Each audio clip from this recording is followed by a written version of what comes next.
Okay, welcome. We are live. Today is June 14th, 2017, and I am trying a new setup tonight.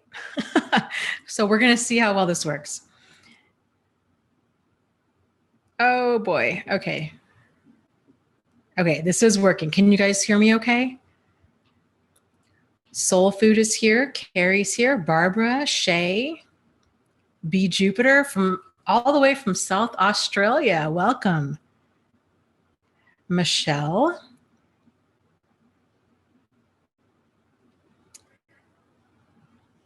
Kendria or Kendra, maybe that's Kendra. Kendra says hello, hello.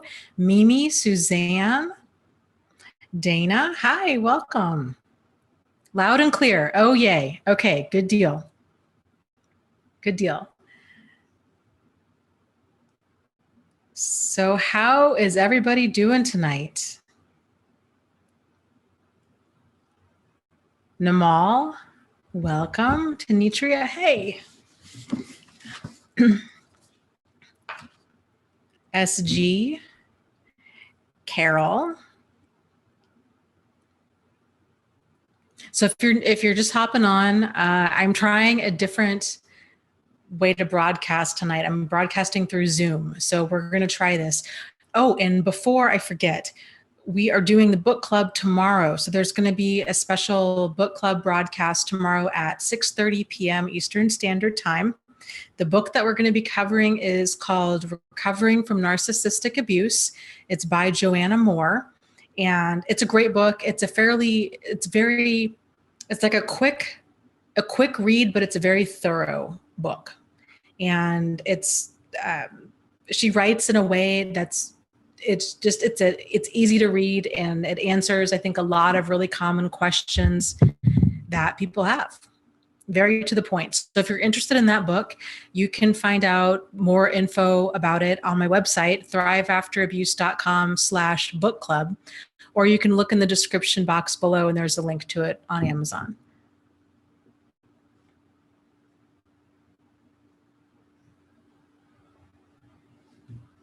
Okay. Michelle says she's been practicing self-validation since last week. Awesome. I love it. I love it. I hope that's been working out for you. Amanda says this is her second time she gets to be here, and she's so excited. We're so excited to have you. It's fun, isn't it? It's fun connecting with people all over the world, especially people that are going through the same kind of stuff.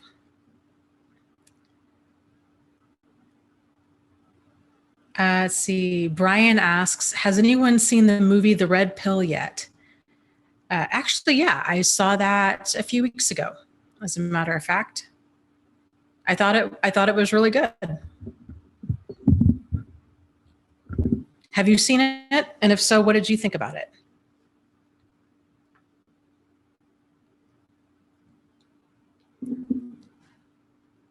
So Brown Sugar is here and says it's first time on a live stream. So welcome. I will warn you, the live stream does go pretty quickly. So I try to answer as many questions as I can.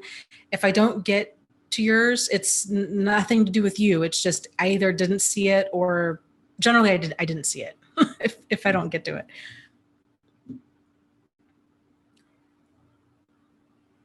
Another Brian is on the live stream and asks, what's the red pill? The red pill is a documentary. If we're talking about the same movie, it's a documentary, a gal who starts kind of researching into men's rights and I would say feminism, or probably more accurately, like third wave feminism. And kind of I feel it's the unintended consequences of feminism and how it's really minimized and silenced a lot of men and what they go through. When I was watching the documentary, I could really, really relate to it. This is a lot of mindset shift kind of stuff that I went through, 2 years or so ago when I started my YouTube channel. I just had no idea. I'm not a man. I had no idea what men go through. It was nothing that was ever presented or discussed. All of my information that all of my training that I've ever had as far as with domestic violence and abuse, it all revolved around women being the victims and men being the abusers. Granted, my experience was in working at a domestic violence shelter, so always at that particular shelter, always served what were women and their children. So, but I still think it's important to discuss abuse in terms of that it can happen to anybody, because when we're only focusing on a certain group of people, then we're only telling, a slice of the story. And it's really important for everybody to see the full story, that this can happen to men or women, regardless of age or sexual orientation or socioeconomic background or, profession or, religion, nationality, any of that. So it was very interesting. It was a good movie. So they interviewed some men from the men's rights movements and kind of talked about like what men were going through as far as struggles with, and I guess that's probably putting it mildly, struggles with the court system and being heard. And it's a good documentary. I recommend anybody to check it out. Lauren says, does anyone else's narcissistic parent use scripture to manipulate you? Like, honor your father and mother, and your days on earth shall be long, saying, God will kill me if I kick her out of my life. So that is very common. Narcissists manipulate in whatever way that they can, and they'll just kind of move from thing to thing to see what works. There is a great book. Let me look it up real quick. Lucy and I were just talking about this last night. That was recommended. I have not read it. Lucy has read it. And hold on, let me check my phone because I took a picture of it because it's on my list of things to read.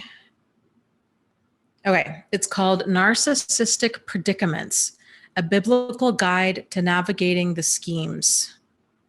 This biblical guide to navigating, I can't read the rest of this. The schemes, something, and no-win situations unique to abusive families. It's written by Sister Renee Patelli, and I looked at it briefly and I was really impressed with it. She is a nun and uses kind of her background and her experience to kind of disassemble and discuss different types of scripture that are commonly used by abusive people in order to manipulate.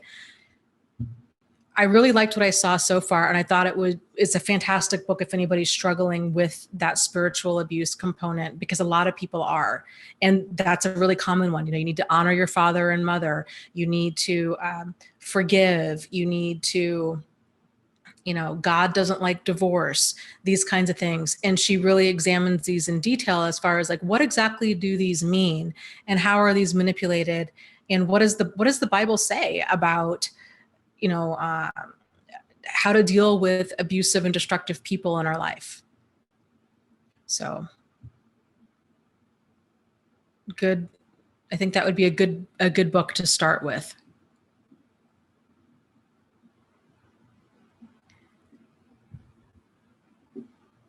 Okay, Soul Food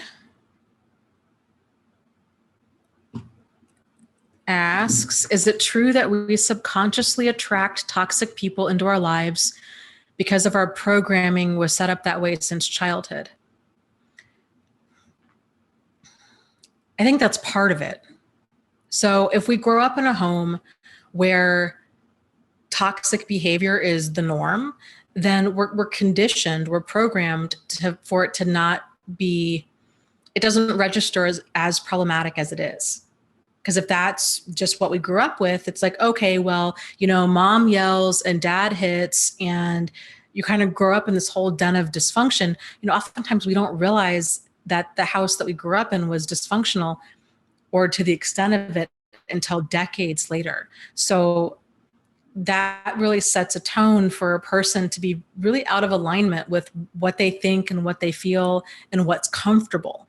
So if you're growing up like that, if, as an adult, now that you're dating, if you come across a person who's got problematic behavior, if you were continually told as a child, oh, they don't mean it, they really do love you, or, we forgive and forget, or, family is forever. If you're used to having this kind of behavior minimized as an adult, when you start dating, you might find that you're doing that. So to a healthy person, they might be very quick to have that kind of stuff be deal breaker behavior. Whereas if we grew up with it, we might not have any deal breaker behavior because we were told to basically put up with how we were treated. And if we had any issue with that, then we were bad or wrong or difficult or kind of what have you. So I definitely think that that plays a really big part in kind of who we are attracted to later on in life and the kind of stuff that we stick around for. I think another big component in that, though, is, emotional manipulators of any kind manipulate people's vulnerabilities. And we're all human. We all have vulnerabilities. So we can all be manipulated at any given time. And so a person could have a totally healthy, amazing, wonderful childhood, but then later on in life find themselves in an abusive relationship, either because that emotional manipulator was, exploiting their vulnerabilities. Maybe they were new to a certain area, or, they were really young, or maybe they were getting older, or maybe they, I don't know, like we're in between jobs and financially insecure, or maybe they needed a place to stay. There's any number of ways that emotional manipulators can just kind of sneak into our lives like that. So it's important. And this stuff isn't taught, right? So even if we come from an amazing home, the fact that these conversations generally aren't being had. So it's great that a person might have had parents who role modeled, healthy boundaries and healthy deal breaker behavior and how to be assertive and all of that. But if they didn't come right out and directly say, kind of, this is, these are warning signs, like, these are things that you need to watch out for when you're dating somebody, and it's okay to have deal breaker behavior. And, this is because we're inundated with all of these messages from our culture and from music and media and religion and, different peer groups of, what a man should be or what a woman should be. And people, that's a big influence on people. And so we kind of we can get pulled off track really easily by that.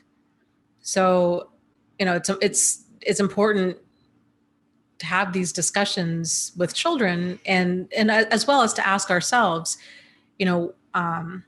kind of examine the messages that we do carry around.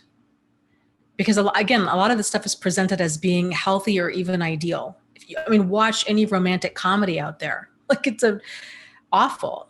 They're when you really look at it, you're like, wow, this is just absolute garbage. And no wonder people get pulled so far off track, because these toxic ideals of, a man rescuing a woman, or a woman needing to be rescued, or, look at Beauty and the Beast, this idea that a woman, that your love can somehow change this really difficult man. There's a lot of this subtle kind of pre-programming that goes on with children, and it continues well into adulthood. So yeah, there's a lot of really toxic influences there.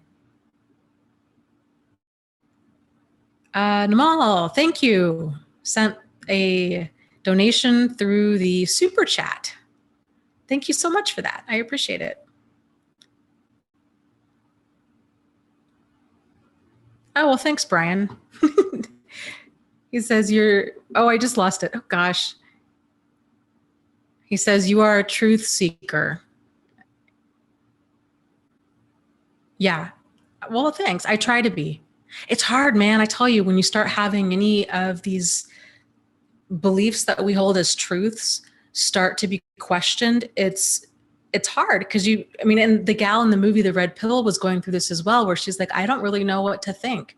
My whole world, everything I had really kind of thought is really being questioned. And it's intense, but I think it's important that we all stay open-minded enough to question these. I'm a big fan of questioning everything all the time as an ongoing process. Eclipse says she just joined. What movie are you guys talking about? We are talking about a movie called The Red Pill. It's a documentary on kind of one gal's journey to kind of understand the men's rights movement and the impact that feminism has had in society.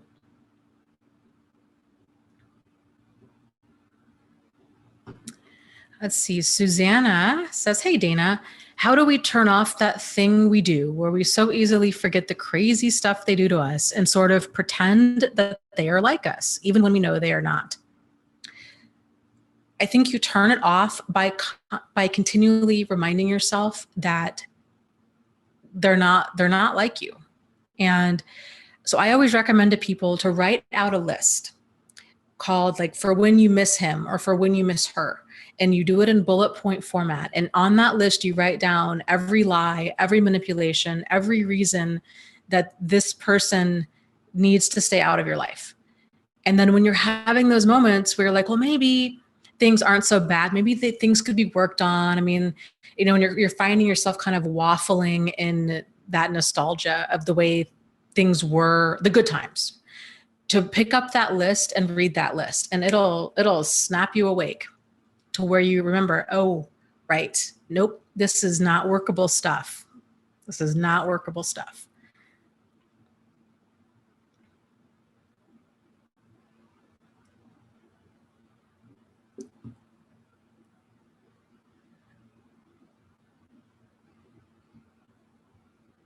Let's see.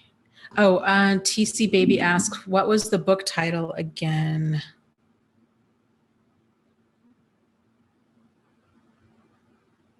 It is called Narcissistic Predicaments, and it's by Sister Renee Patelli. That's the book on spiritual abuse. The book that we're discussing tomorrow for the book club it's by Joanna Moore, and it's called Recovering from Narcissistic Abuse, The Warm, Hard Truth. And that book club meeting tomorrow is at 6:30 p.m. Eastern Standard Time.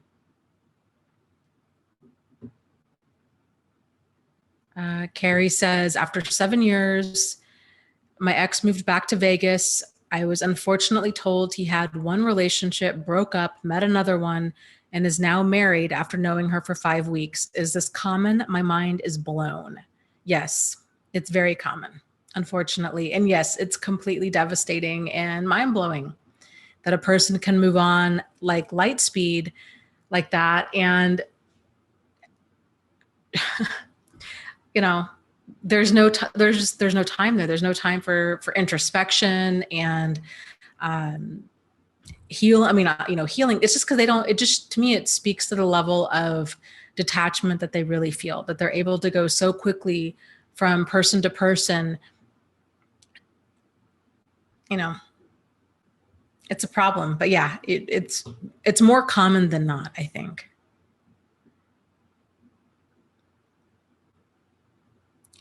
Ryan is saying for him, CODA meetings have been very helpful. Yeah, I agree. So if anybody's not familiar with CODA meetings and what those are, that stands for CoDependents Anonymous. They're free meetings, very much run like any other anonymous type meeting. So like AA or NA, those types of groups. They're worldwide, and like I said, they're everywhere. So generally people there discuss boundaries. They discuss kind of what deal breaker behavior is, difficult, family members that are going through whatever they're going through, kind of how to navigate these kinds of difficult situations in a healthy way. So I agree. I think that they can be very helpful for people. And it's like anything else. If you go to one meeting and you don't really connect, try a different one, because there's lots of them.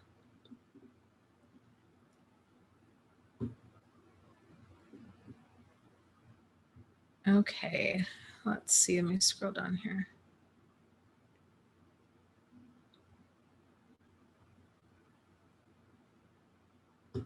Let's see. B Jupiter says, what are your thoughts what are your thoughts on your feelings and body around the narcissist? I only just started remembering that I would be nervous every time I'm around one, even if I'm not aware that they were a narcissist. Well, I think everybody has kind of that different reaction to them. I was talking to somebody the other day in the support group about this, and they were saying that their warning sign was that they felt a very like a pull and a lot of warmth from that person. I think what they were probably describing was charm. So like a lot of kind of over the top and charming behavior that they just probably charismatic behavior that they felt really pulled in by. And I would agree. That's kind of one of my signs too, is if I feel that level of intensity with somebody right off the bat, that's kind of my sign that I just need to slow things down and see if that feeling is real or if it's being manufactured. Because narcissists do a great job at mirroring and at really just laying that charm on very thick. I would say probably for a lot of people too, the feeling of confusion and confusion and maybe feeling tense, like there's something off. The thing is, I think the more people, myself included, like learn about manipulative behavior, and the more that they are able to have the words to describe what they're experiencing, then the more you're able to more concretely point to, like, this is a problem and this is why. Versus before, we might just have that funny feeling that something's off, but we might not be able to pinpoint it. And that can be very difficult because it can lead a person to really second guess themselves, wondering, is it them? Is it me? Like, do I just have issues? I don't know. Like, this person seems like a really great person. Maybe I'm reading too much into it. Maybe I've been, researching narcissism too much. It's so easy to start doubting ourselves. But the more you know about, okay, this is why this is a problem. Like, these are subtle put downs, or these are circular conversations, or this is gaslighting, or, this is kind of just this slow erosion of a person's boundaries. The more you can identify it, the more peace you will have about steering clear of it. Dragana says, hello. She's tired. It's 3 a.m. here. Oh my gosh. You guys are total champs for being up at this hour.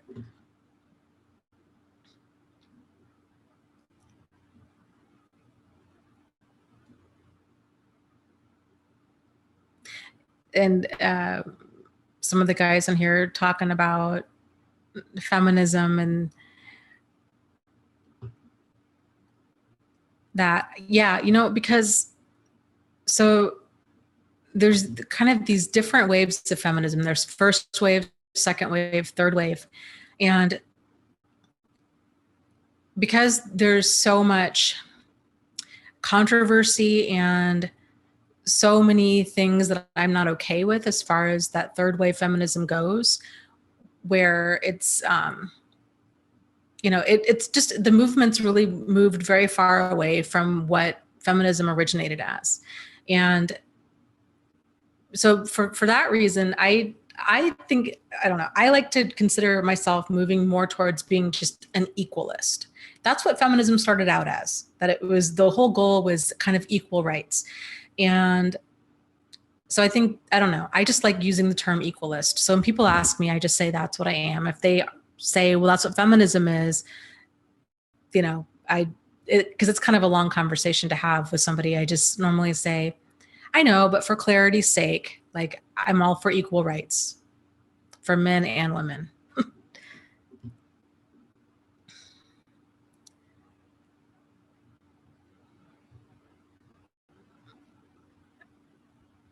Okay, let's see.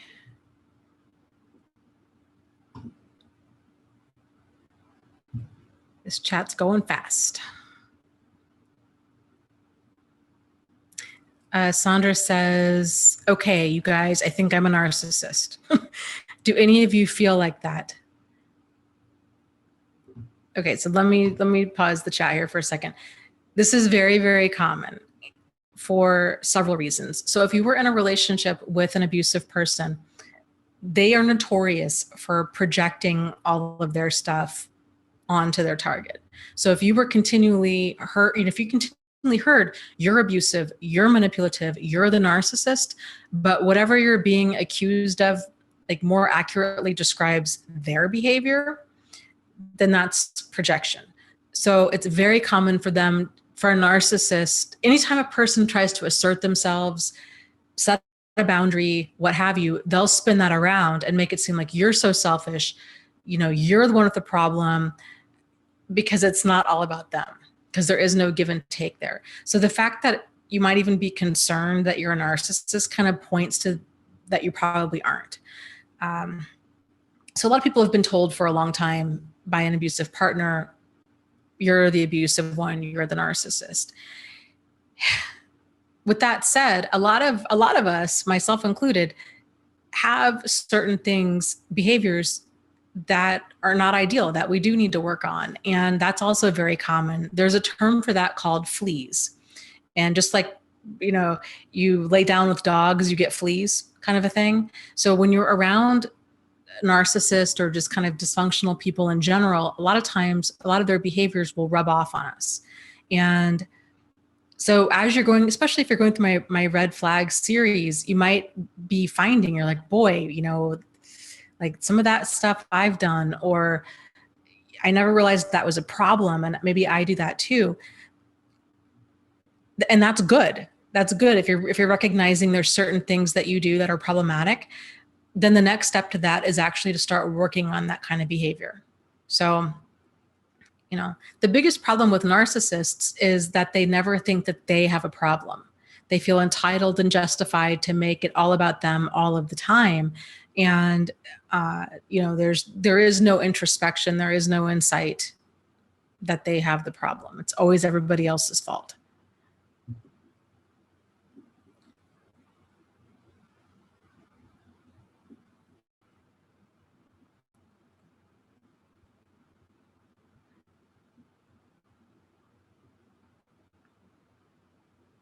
Yeah.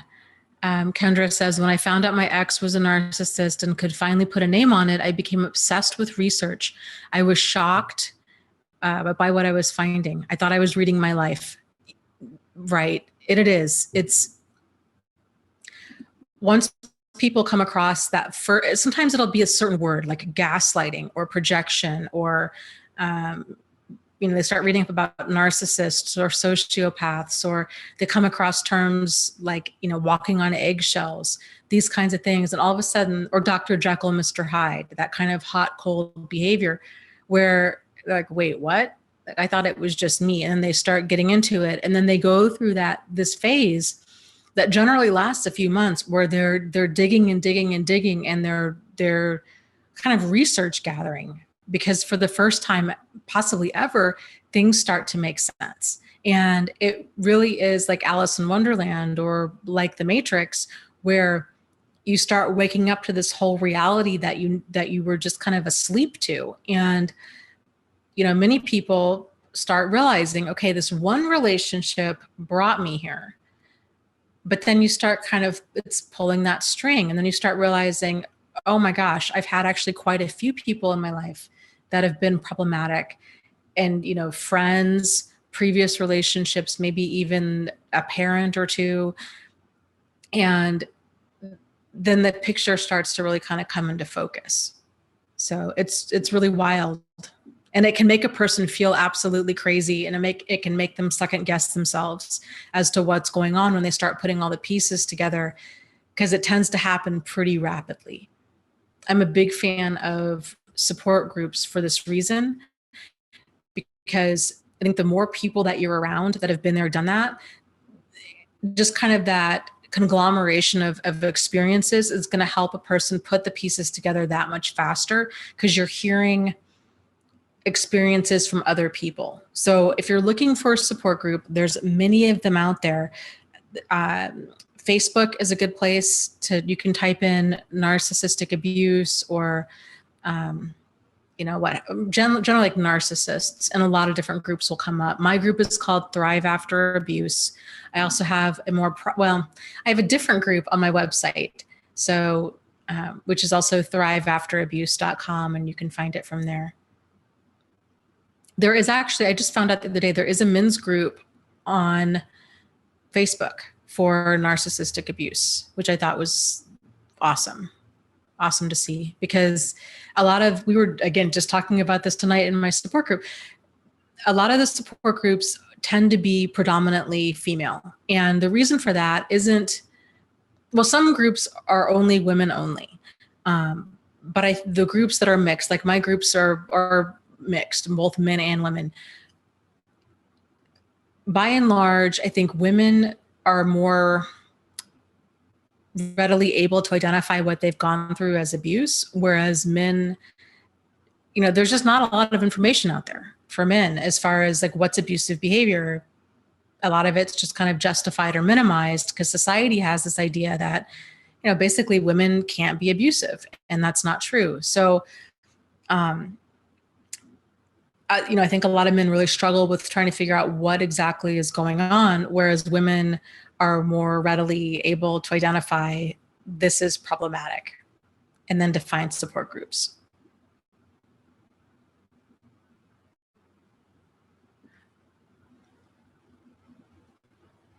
Okay, Candor says, oh, you can't talk about narcissists to people who have no knowledge. It makes them feel uneasy and they think you're crazy. Yes, because a lot of this stuff too, it's so subtle. It's in, and if you're trying to describe this to another person, it can come across as that you're being really petty or, immature, or that it's not that bad. So for an example of that kind of behavior might be, if you just got in a fight with your narcissist and all of a sudden now they're sending you all of these texts, I love you, I miss you, I'll do anything to make it work. It's just on and on and on and on and on. To other people, they might think, oh boy, I wish my husband or my wife cared like yours does. And they'll confuse that intensity for sincerity. That's just one of many examples. People just don't get it. Or, the different types of thinly veiled threats, or just the crazy making behavior in general.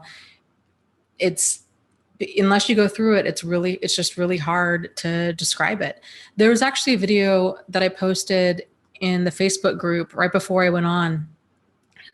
There's a YouTuber that I watch. He does a news show. His name's Philip DeFranco. And he had a video. He actually did 2 videos. I should have posted the link to the other one too.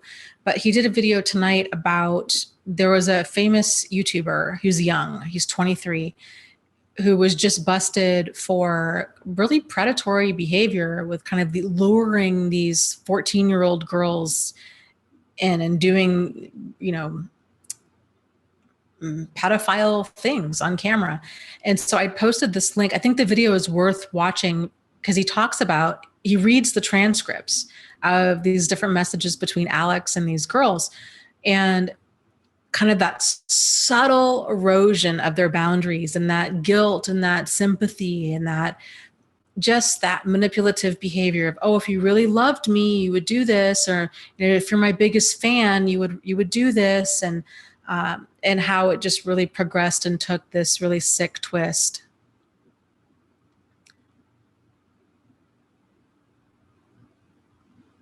Yeah, when Lucy says,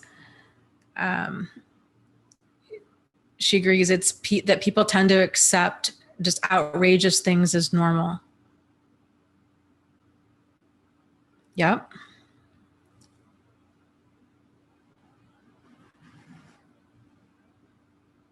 Yeah. And Suzanne says, I think especially when we've just found out, we'd rather believe them than believe that they are monsters. It's hard. It's a difficult thing to wrap, your mind around. I think many of us go through life thinking that other people are like us and that have very similar morals and values, especially if the person's pretending to have the same morals and values. Seems reasonable that you would take another person at face value. And so then when things start to take a turn, and then the truth is, no, in fact, they don't have the same morals and values, and all of that bad behavior starts to surface, all of the lying, the manipulations, the cheating, all of the verbal abuse, the physical abuse, the financial abuse, all of this starts surfacing. People oftentimes, it's hard to process. And at first it can seem as like, oh, well, it's just communication issues. These are just relationship issues. And just kind of given enough love or time or therapy or rehab or religion or what have you, that this other person's going to eventually see the error of their ways. We're going to eventually be able to get through to them and get them to understand that what they're doing is problematic. But the problem with that is it's not always communication that's the issue. I mean, sometimes it's just a person's personality that's the issue. And that's not an easy thing to change, especially if a person doesn't realize that they have a problem, and then they're not motivated to change at all because to them, everything's working for them.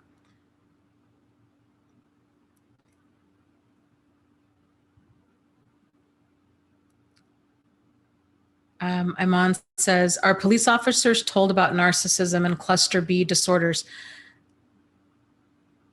That is a really interesting question. I don't know. I know that they do offer some training at most police forces regarding domestic violence. The domestic violence shelter that I was working at, there was outreach programs to talk to the police about that. But even then, it was still very much having to do with like physical abuse. So it was, educating the police on, they might go back 7 times before they leave for good. And it's very common and again, of course, too, all this information was very much the man is the abuser and the woman is the victim. But, it was talking about, in many states now, there is not the option of whether or not the victim wants to file charges. The police just step in and file charges. And the reason for that is because victims that are in a domestic violence situation are very quick to retract what happened. And then they'll say, oh, it was nothing. I made a big deal out of it. Please, I don't want to file charges. I love him, that kind of thing. And so, yeah, it's really frustrating. I definitely think there needs to be more education and outreach done.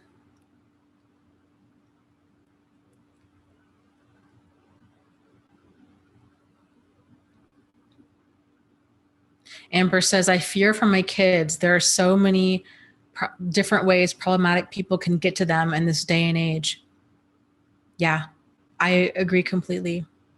It's a scary world we live in. And I think it's really important that we do start talking to children when they're fairly young about, safety situations. I think most parents talk about kind of the whole stranger danger thing, don't get in a van with a stranger, don't take candy from a stranger, these kinds of things. But like we were just talking about, sometimes that person's not a stranger. And I think generally they're not a stranger. When you've got a predatory person, it tends to be a friend or a family member, or in this case, with this, story that Philip DeFranco was talking about, it's a YouTuber. And so I think it's important to talk to kids about how, what is manipulative behavior? How does it come across? How does it kind of unfold? How does it feel? And then what to do. And then also to talk to them about, different ways that they might feel. So they might feel like that something's off, but then the different emotions that kind of follow that. So they might feel like something's off. They might start second guessing themselves. They might feel like this person is dangerous, but they don't want to be rude. A lot of people will stay in bad situations because they don't want to be rude. So letting a child know, if you are freaked out by somebody, that's walking behind you and, late at night, it's okay to cross the street. They'll get over it. It's okay to tell a person no. It's okay to set a boundary. And that person, if they're manipulative, they're going to keep pushing that. They might say, oh, what, you think you're too good for me? Or, they might try to put you down. Oh, well, you're not that pretty anyhow. Or you should be so lucky that I even talked to you. Or just kind of the different techniques they do to kind of weasel their way into a person's mind and erode their boundaries. But exploiting somebody's niceness is a big one. Using sympathy is a big one. Big one. Larry's talking about church and it is full of narcissists, especially leadership. Often they're out there. They're in every single profession. There is no safe space. Let's put it that way. They're out there. So because they're out there, that's why it's so important for us to realize, anybody can have this kind of behavior. Young, old, male, female, black, white, tall, short, gay, straight, you name it. They're people. And as varied as people can be, is as varied as narcissists can be. So, it's just, these are important conversations to have. Salon says the "you should be so lucky I talked to you" had been used on them. Yeah. That's very true. Diana says kids also need to know that people online can paint a very different picture of themselves and hide their real selves. Yes, I think that's an important thing for adults to realize too, especially adults that haven't been in the dating scene for a while and then now they're re-entering it. So, for example, I met my ex-husband through, I don't even remember, it was maybe AOL, I don't even know, some really old dating site, 12 years ago. Things were very different then. Online dating wasn't full of the predators that it is now. And so when I found myself single, I went about online dating very much like I did way back then. And things have really, really changed. And so it's really important that you really err on the side of caution. Men too, not just women, men too, not picking somebody up at their house. You want to go to a neutral place. You don't want to let anybody know where you live. You want to Google them before you meet them. You want to let somebody know where you're going to be. Guys too, where you're going to be and how long you plan on being there. And I encourage people, meet for a drink, because the odds are of that person having an old picture, not being at all who they claimed to be, or you just or getting a weird vibe, or even simply just not clicking, is pretty high. So, and that's the worst, especially if they're a great person, but there's not that chemistry. And you kind of know that within the first 5 minutes of talking to them. If you've planned this big, long date, right, where you're going to go to lunch and then a movie and then to a concert, that's a long time to spend with somebody that you don't click with. So make something short, coffee and 45 minutes, and then that's it. Really, it's a good idea to not spend hours upon hours talking and texting and emailing before you meet in person. You really want to kind of shorten that gap. So, you meet online, they send you an email or vice versa. You do a little bit of chatting, but then the plan is let's meet within like the next few days for coffee. Then, because this way you're not wasting all this time, and you're not wasting their time either. Because again, there's nothing worse than you meet somebody and one person feels this connection and then the other person doesn't. Somebody's going to have some really hurt feelings. That's kind of like, best case scenario for a bad date. But like worst case scenario is the person's like super creepy and now you've kind of painted yourself into this corner.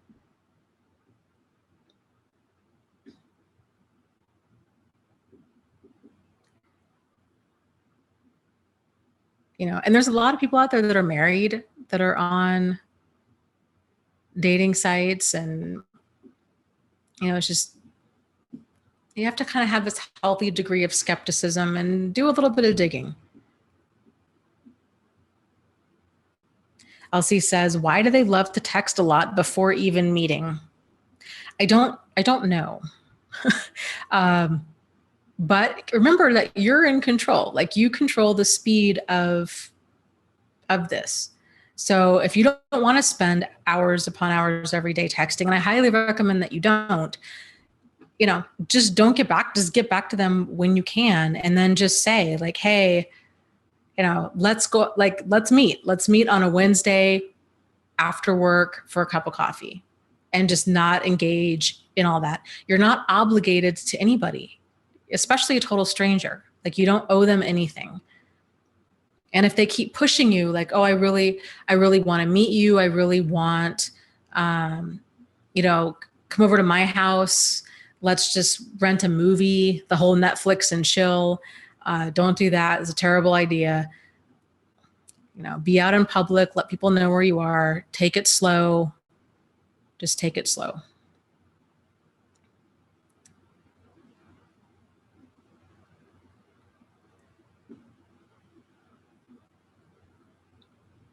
Yeah. And Cassandra says, or they want to meet way too fast, then take over your whole world.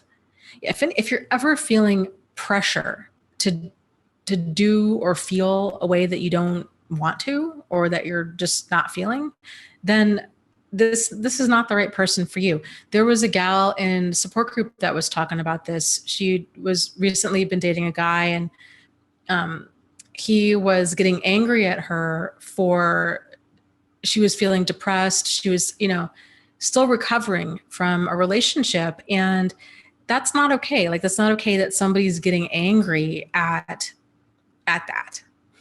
Like, you feel the way that you feel, and the right person is going to be understanding about that. Now, granted, if you're like me, if you're like a lot of people that have tried to date before you're ready to date, that can make you feel even worse. Like, oh boy, I've got all these issues. I don't want to lose this new person. If you're feeling that way, you're just not ready to date. And it is what it is. And if it's the right person, then they'll understand that. Yeah, so true. Lucy says, and some of us are overly conscientious and take on way too much responsibility and feel guilty for things we are not responsible for. Yes, I think a lot of us struggle with setting boundaries and feeling guilty about setting boundaries, guilty about saying no, guilty about saying, I can't talk on the phone for hours upon hours every day, or, I really want to meet sooner than later, or, I feel like I need to go now. And manipulative people are relying on that. That's what they do. They push boundaries. And so it's up to us to keep drawing those boundaries. And it takes practice, but you will eventually get to the place where you're not apologizing for that anymore. And you will realize, people either they respect my boundaries or they don't. And if they don't, then goodbye. Like, I don't care. Like, you don't care what they think, because it's not negotiable. These are your boundaries, and this person's obviously not right for you if they're not okay with that.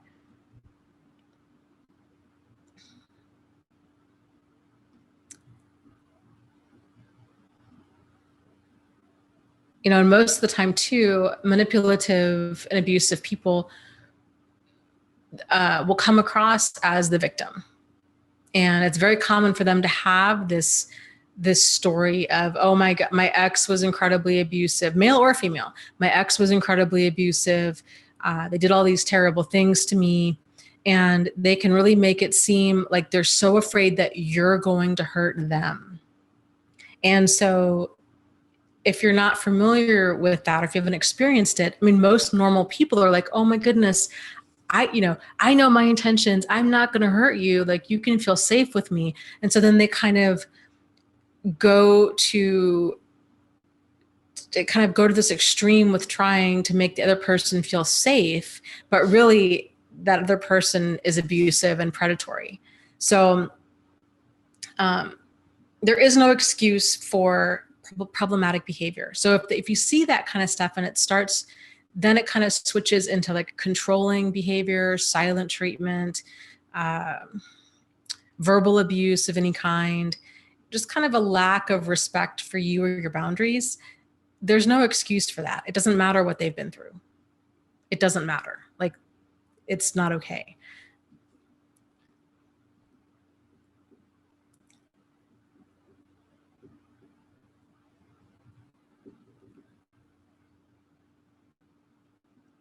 Yeah, Dragana says the best kind of date for the first 3 dates is to feel out a person and see how they are. Yeah. Yep, just going slow.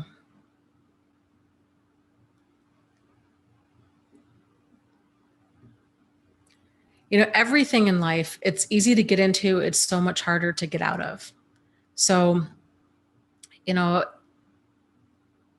I'm a big fan. I think it's healthy and important to just move at a pace you're comfortable with. And sex too soon can really cause, especially if it's great sex, can create this feeling of this bond that might not be there otherwise. And, you know, I don't know. I think the longer you can hold out, the better. I would say at a minimum, like 5 dates at a minimum.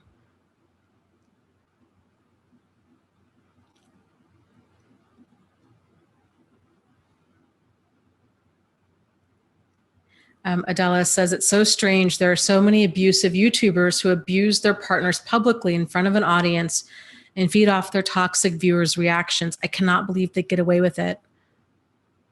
Yeah, I agree with you completely.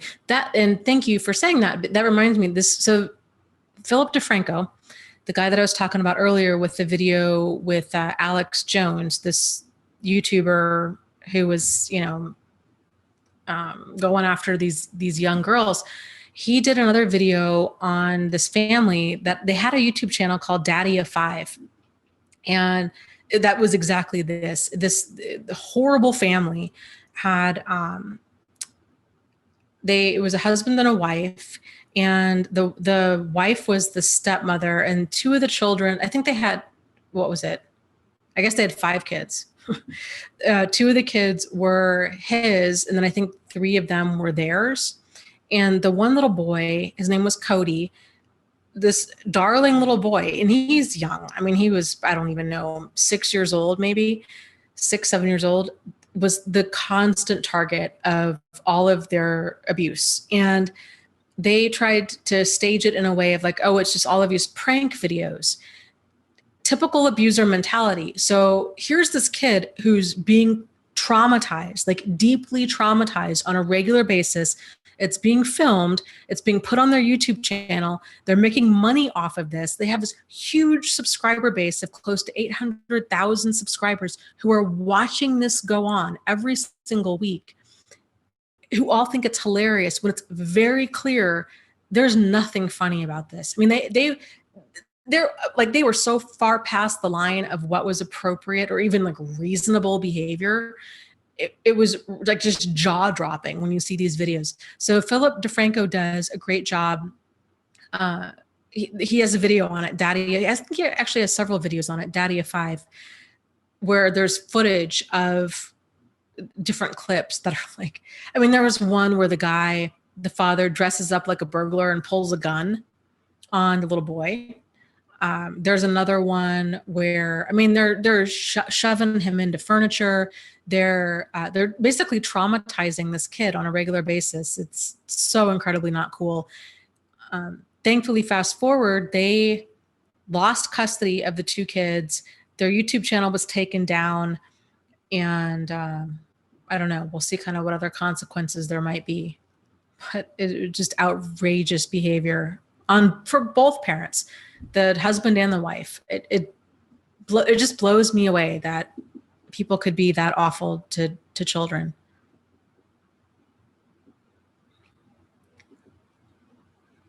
Yeah, Salon says technology has really brought out a lot of humanity to our screens, even really dark, abusive stuff.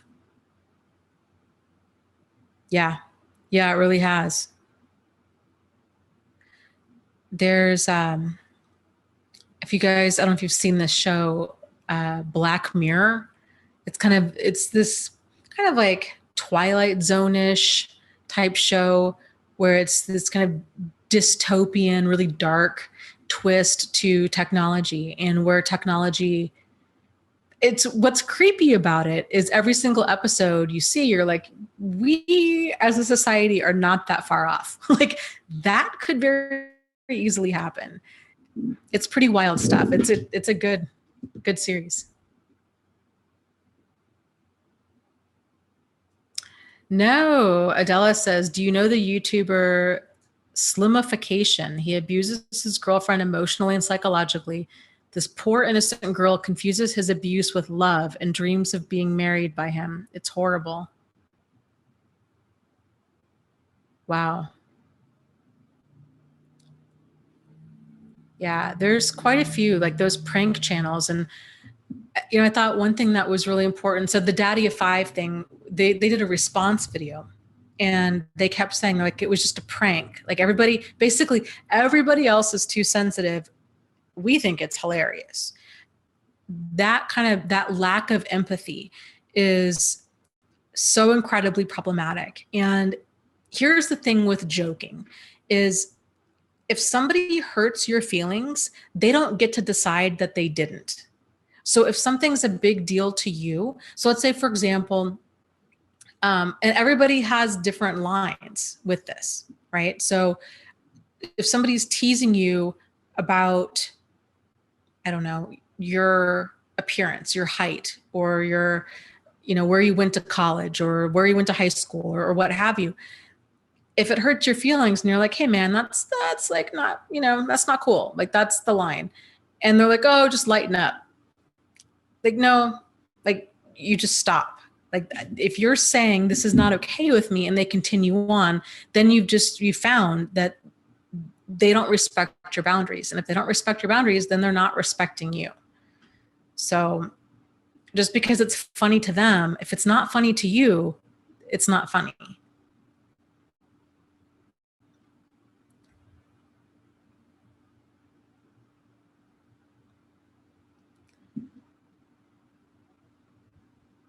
Yeah, B. Jupiter says, a lot of girls I know want the Joker and Harley Quinn romance. God, like, oh my God, he is her origin story. So problematic. That, can I tell you, out of all of this stuff that's going on out there with movies and stuff, that is the most twisted dynamic. And like, I see this and I'm like, there is no hope. Like, there is no hope because it is so obviously an abusive relationship. Granted, it's a cartoon. I get that. But the whole thing, right, was like she was his psychologist in jail. And he went in and eroded her sanity, brainwashed her, and then had her continually prove her love until it ended up to the point where she jumped in this, like, or at least in the movie, that's how it goes. In the comic book, it goes down differently. But like, she jumps into this vat of goo and is going to drown herself. And then he realizes, okay, he dives in and saves her. But it's not love. Like that whole kind of mentality of I'll do like that whole ride or die mentality. Like I'll do anything for you. I will destroy myself for you. I will do anything to prove my love. That is like the epitome of toxic behavior. Toxic, toxic, toxic. There's nothing romantic about it. There's nothing healthy about it. It's sick. It's really, really sick stuff. And the comic book version of the Harley Quinn Joker dynamic is even more twisted. I mean, there's one part where he has her locked up in a cellar, and there's all these other dead Harley Quinn women that have come before her. And he makes the comment of, "You're not the first, you're not going to be the last. Like, you mean nothing to me. I've created you. I will destroy you." Sick. Sick stuff. Same thing with 50 Shades of Grey. I did a video like 2 years ago when the first movie came out, and I highly recommend watching it. So in that movie, I go through the difference between kind of a BDSM relationship and an abusive relationship. So I saw a lot of people had issues with that movie because of like the different kind of S&M type elements to it. To me, that wasn't so much the issue. To me, the issue was he targeted her because she was innocent. There was no other reason that he was interested in her other than she was innocent. That's predatory behavior. And then it goes on to, he has no respect for her boundaries. He continues to erode them. She tries to use a safe word. He doesn't respect it. He's pushing her into doing all of these things when she clearly doesn't know anything about his world or what he's into. And he pushes these boundaries. He's stalking her. He shows up in another state when her and her mother are having dinner. She thinks that she can change him. Just twisted garbage is what that book series is.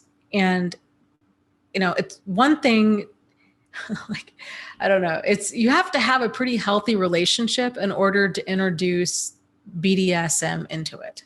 And that was already in an abusive relationship with BDSM elements added into it.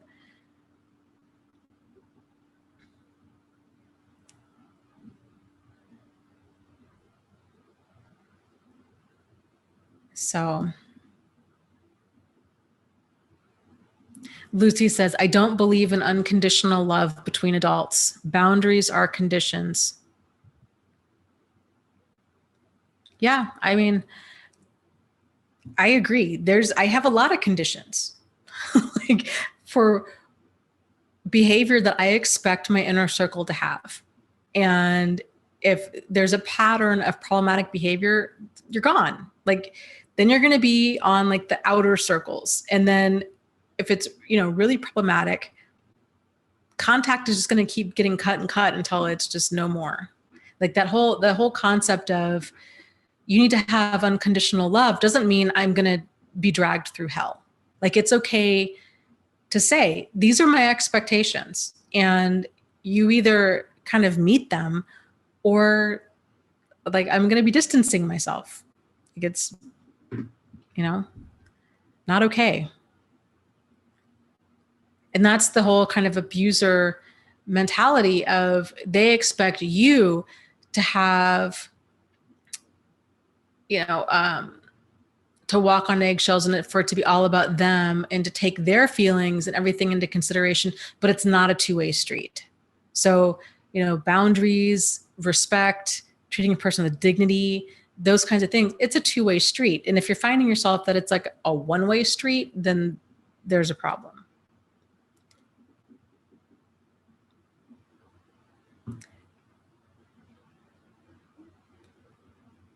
Okay.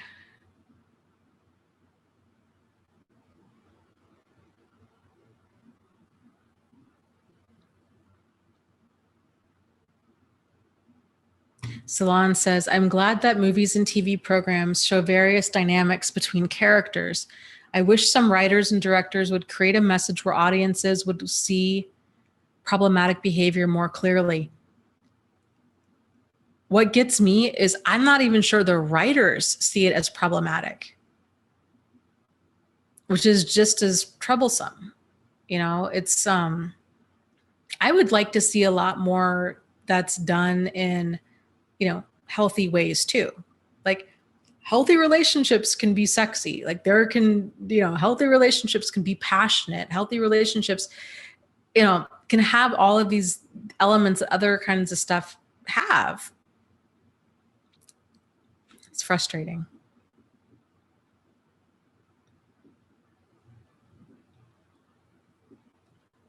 Fair says, Dana, could you explain for us about the sudden end for the relationship and switching to another person as if nothing was there? Like, boom, you're gone. Yeah, so that sudden, it's called discard. So narcissistic abuse tends to run in a very set cycle. It tends to go idealize, devalue, discard. And that idealize stage tends to be full of love bombing and this kind of rushing of intimacy, and this kicks off this whirlwind romance or friendship or business partnership or what have you. This whirlwind kicks up where the other person's, the target is thinking, I've met this perfect person, right?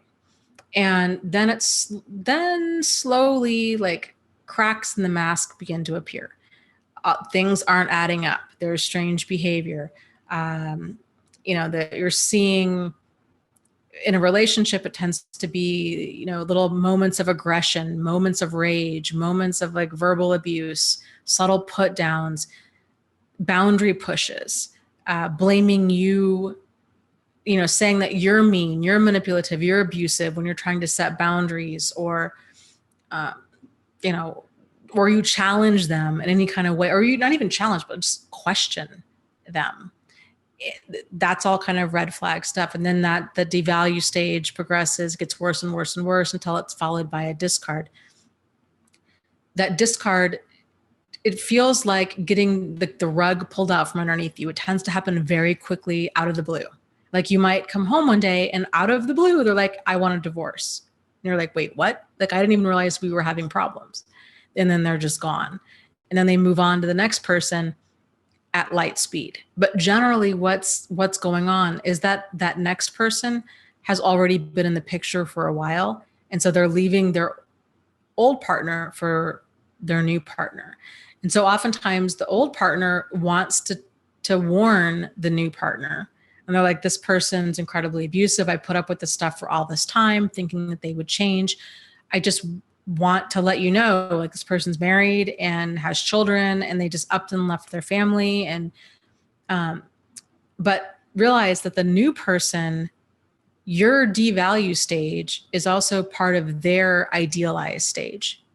So this whole time they've been groomed by this abusive person to believe that you're the problem, you're manipulative, you're crazy, you're jealous, you're unhinged, you're the difficult one. So not only are they being treated really well, and that they think they too have met their soulmate, but they've also heard all of this really awful stuff that's most likely untrue about you. And so they're not going to listen.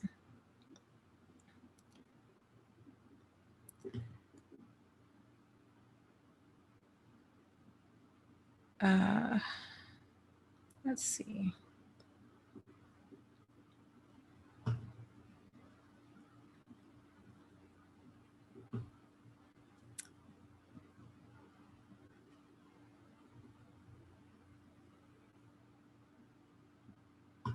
Okay, Adela says, could you elaborate on the difference between BDSM and an abusive relationship? I don't know anything about BDSM. I thought BDSM meant abusive. No. So let me write this out because it's okay. So you have the B and the D, it's bondage and discipline. And then you have the D and the S, which stands for domination and submission. And then you have the S and the M, which stands for sadism and masochism. So it's whatever dynamic that two people agree on is what it is. That's the key word there, is like, it's consensual. It's safe, sane, and consensual. So it's whatever two consenting adults agree to. Some people like inflicting pain, and some people like experiencing pain. Some people like being, tied up. Some people don't. Some people like different types of, dressing up, fetish kind of stuff. Some people don't. It's whatever two consenting adults agree to falls within that. And there's like a whole wide range of that. So a lot of the stuff in 50 Shades of Grey, it was more on definitely like that S&M, the sadism, but I wouldn't even say it's masochism because she didn't enjoy it. So it was just the domination and the submission and then the sadism. But it wasn't consensual because she didn't know what she was getting into, and he wasn't giving her all of the information that she needed in order to make an informed decision. So, it doesn't always mean a person being tied up or spanked or what have you. I've seen this a lot too within different kind of underground like BDSM communities where people think like the relationship turns abusive, but then they're really confused because they're like, well, I thought I signed up for this. I didn't realize that I had a voice in this because we had these roles where my partner was dominant, I was submissive, but then all of a sudden they're doing things that are way outside what they've ever wanted to even experiment with, but they didn't realize that they could say no because these were the roles that they had agreed to. So it's just one more thing that narcissists can use to manipulate that partner. But like in any relationship, it's kind of like the most restrictive restriction restricts you. So whoever says no wins. If you've got two people in a relationship, one wants a baby, one doesn't, the one who doesn't want the baby wins. If you're in a relationship with two people, one person wants to tie the other person up, the other person doesn't want to, the person that says no wins. If you're in a relationship, one person wants to go on a trip to Florida, the other person doesn't because for whatever reason, then that at a minimum, that person's not going to go on the trip. Yes, there is some compromise there, but at the end of the day, if a person says no, like no means no. And for them to be manipulated or tricked into yes is a great way to build resentment and to have that relationship end.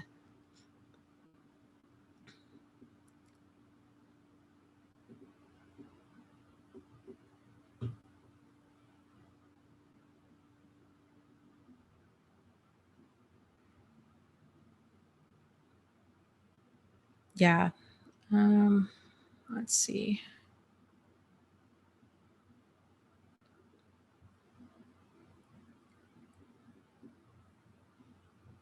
Scrolling.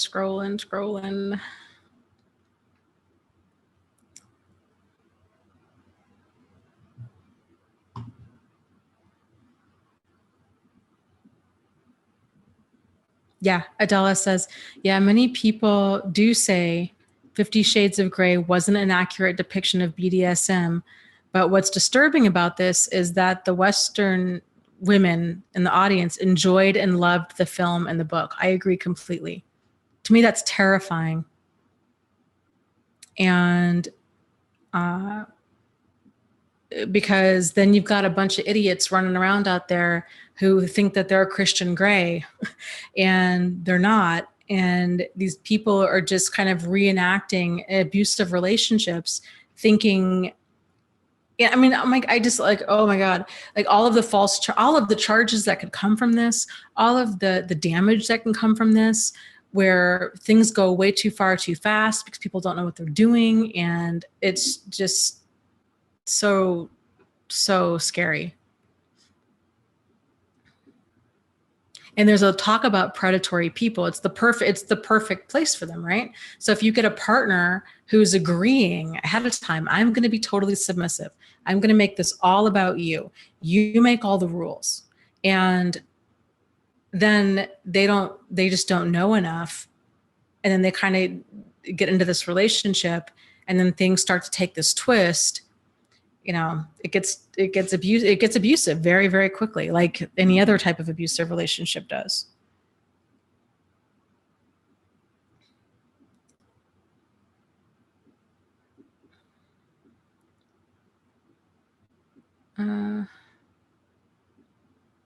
Zamika says, hey, Dana, I became addicted to watching the show 2.5 Men and Charlie Sheen.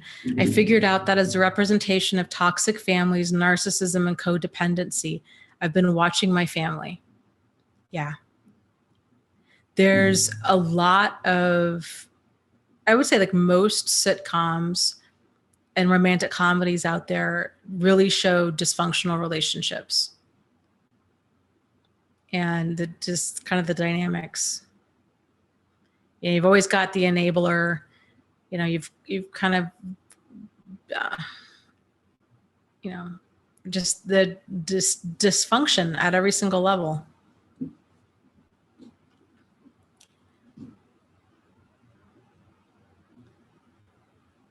Okay, so let me read some of these questions that I got in the email. This is from Anna, who says, hey, Dana, my narcissist makes me think that I'm not good enough. Sometimes I want to contact my narcissist's ex-wife or ex-fiance, although I'm not sure that they are aware of me. I want to know how they were treated, and if they were treated as bad as me, what's the actual story and why they broke up? I only heard his side, but I want to know their side too. Do you think it's okay to ask? I want to move on, but I want to get confirmation that it's not only me who had this problem.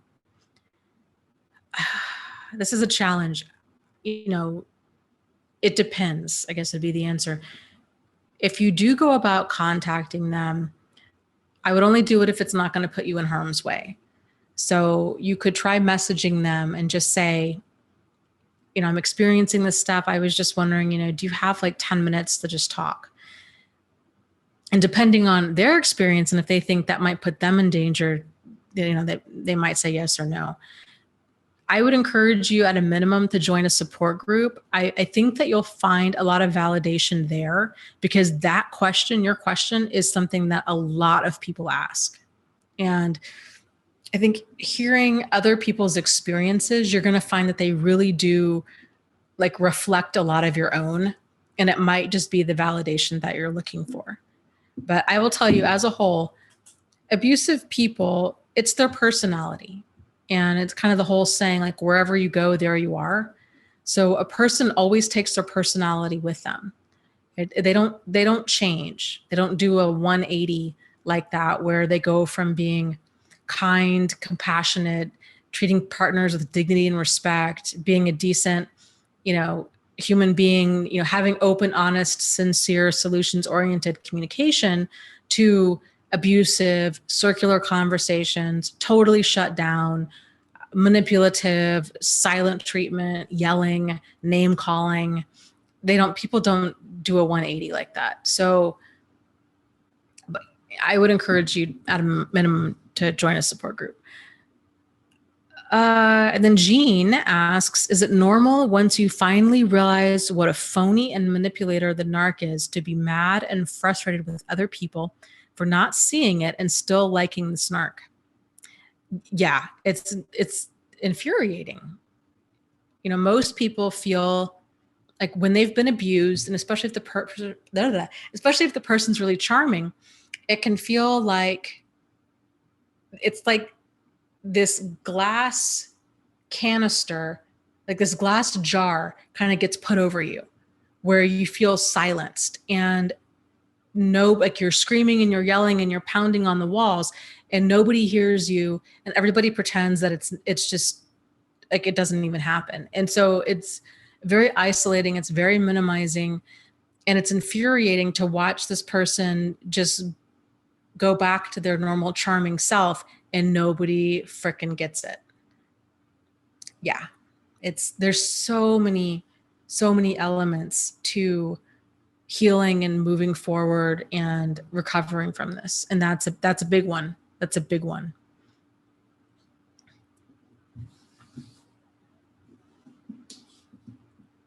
So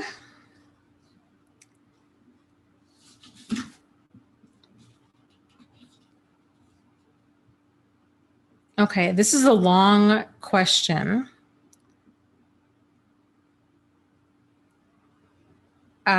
So I'm just going to kind of sum it up. This is from a gal who is Christian, deeply religious, and says she's been married 4 times and it continues to fall for the love bombing.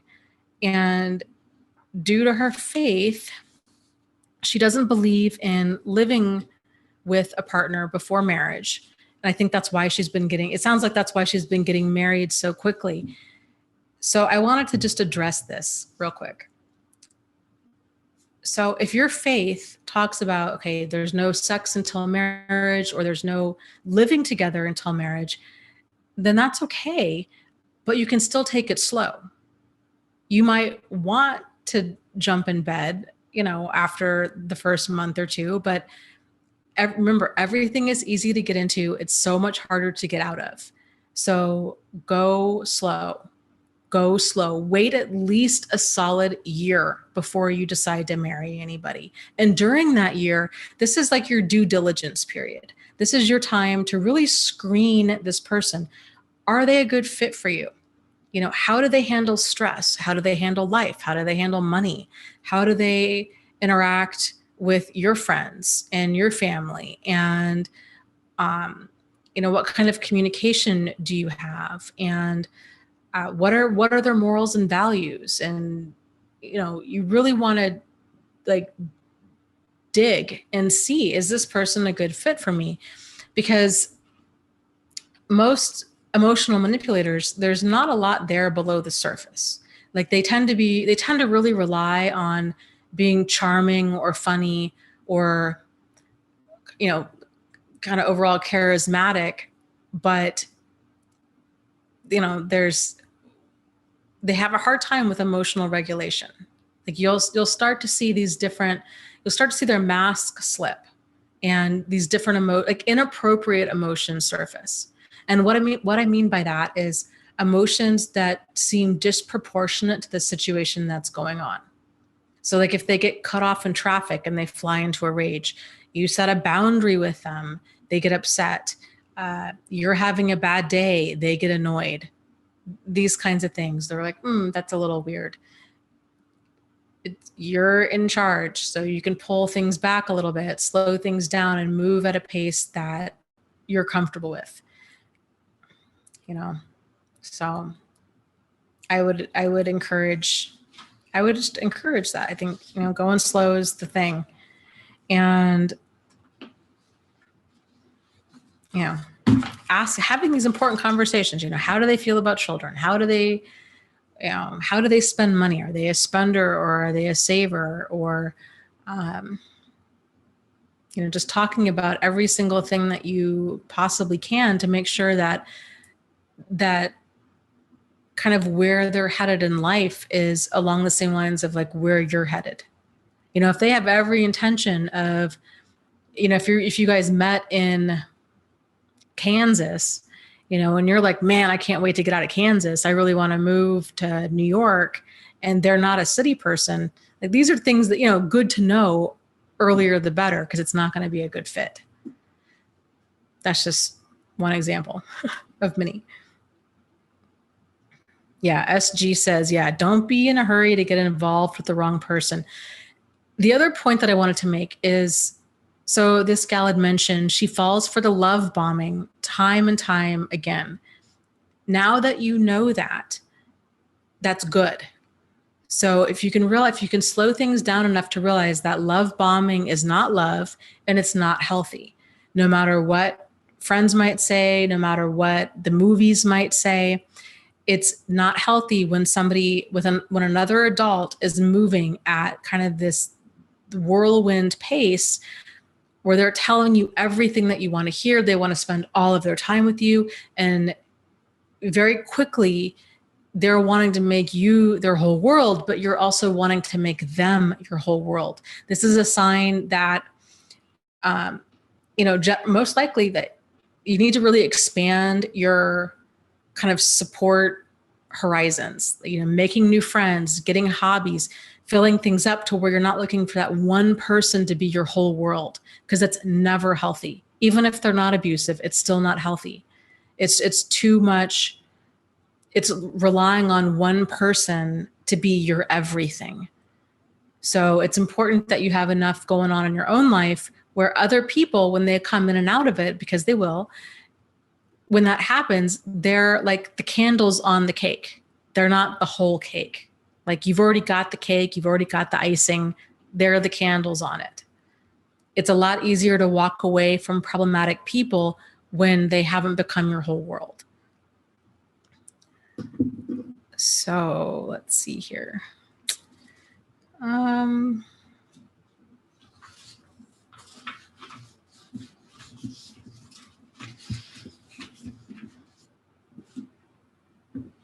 Okay, and this is from Chris, who asks, hey Dana, what's normal?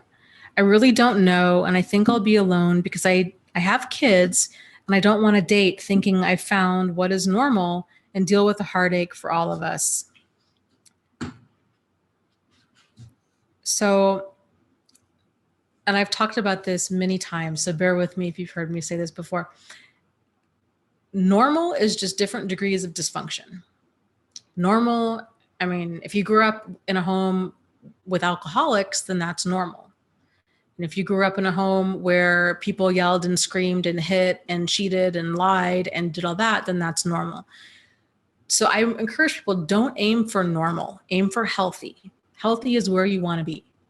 So, so what is healthy? Healthy is being assertive, having boundaries, having deal breaker behavior, having that open, honest, sincere, solutions-oriented communication, having respect for the other person, treating them respectfully, having trust. And trust takes time. It takes time to build with another person. It doesn't happen in a month. It happens over time. Moving slow, healthy, having your own friends, having hobbies, having, having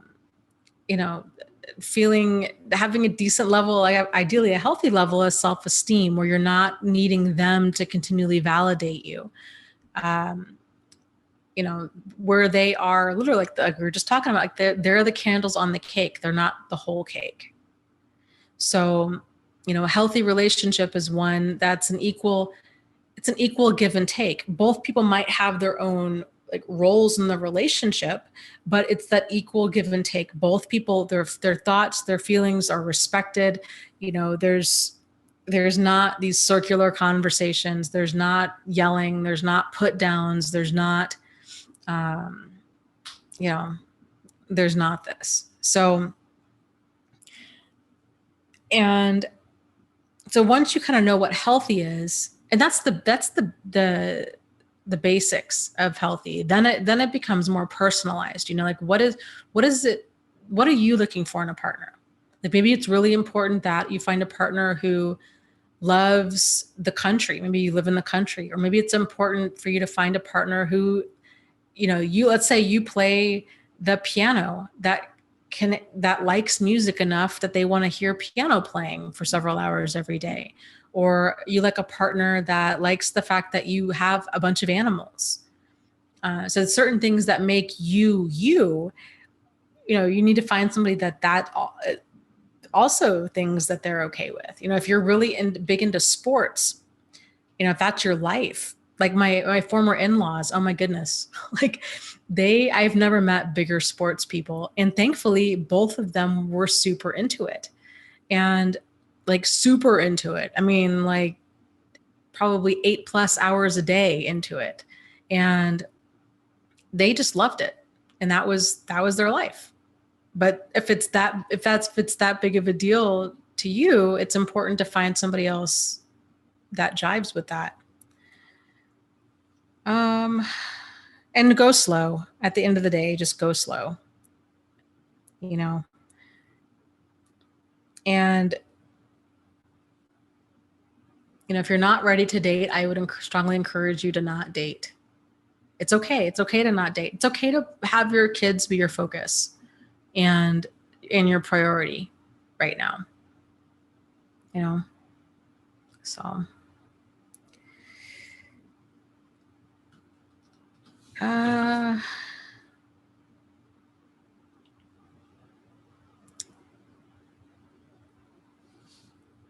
Okay, so some of these questions are longer, and we'll get to them.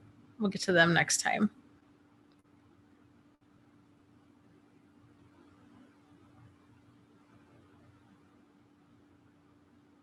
Jennifer asks, Dana, have you ever had a narcissist as a friend?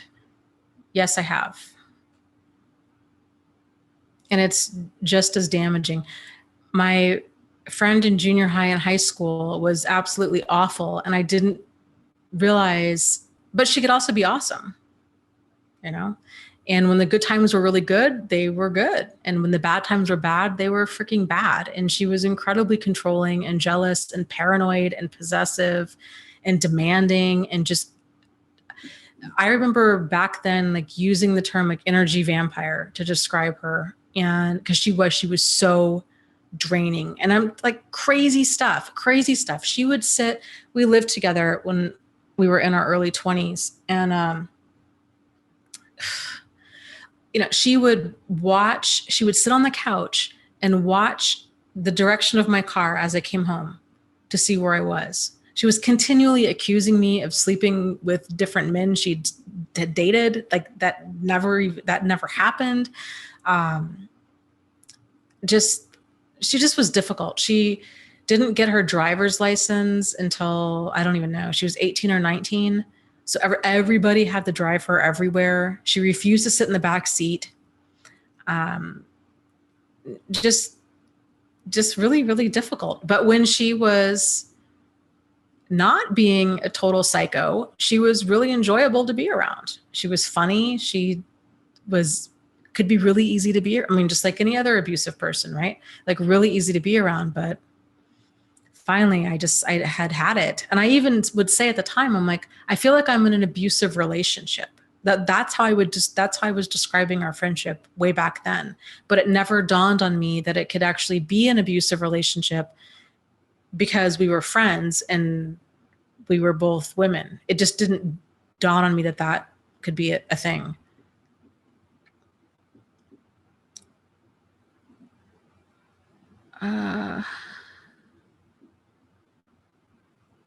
Let's see.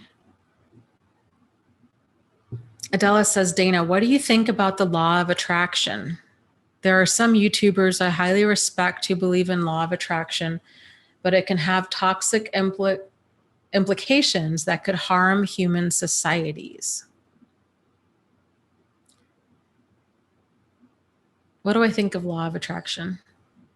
I think there's a lot about it that I agree with to an extent. Do I think that I think if we are willing participants in situations in life, then that's definitely something that we need to examine and see kind of why we attracted it, and more importantly, why we were attracted to it. Do I think that children somehow, attract being molested or attract cancer or stuff like that? No, I don't. I think that certain things just happen. But,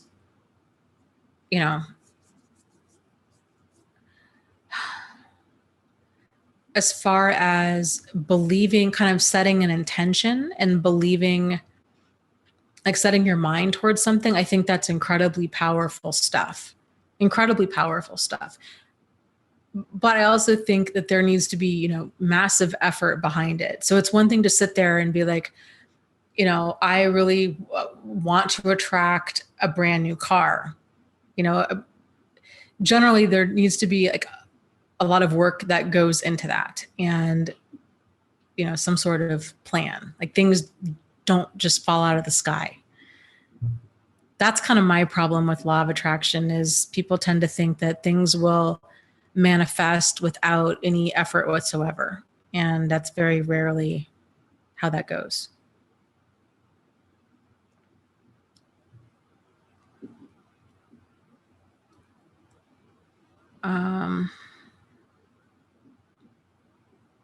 Zamika says, I've been abused in friendships and working relationships.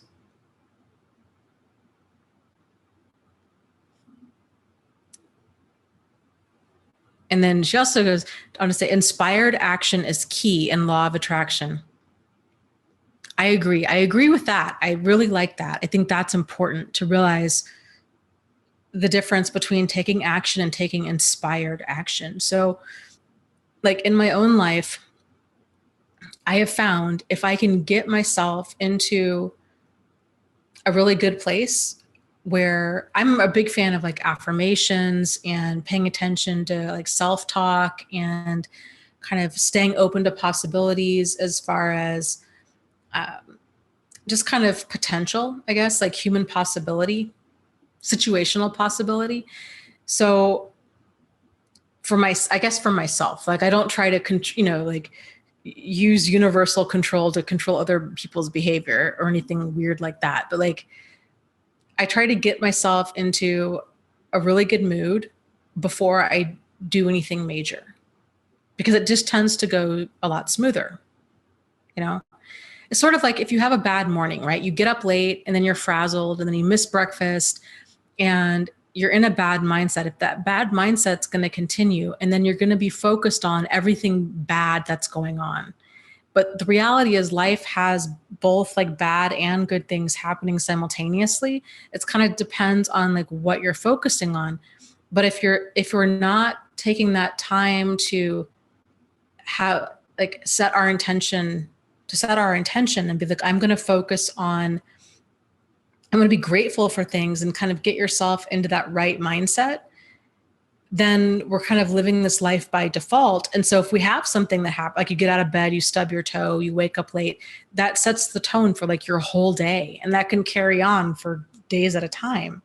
So I think it is important to kind of start off with like a good mindset. It can really just change everything.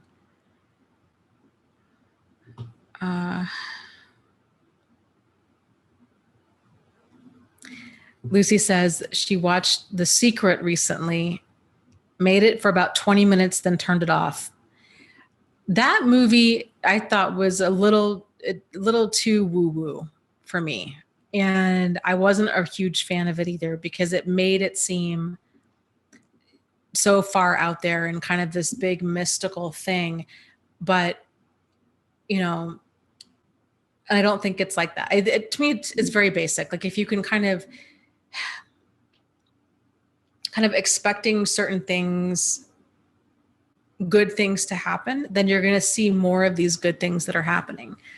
I don't think it's this big mystical thing.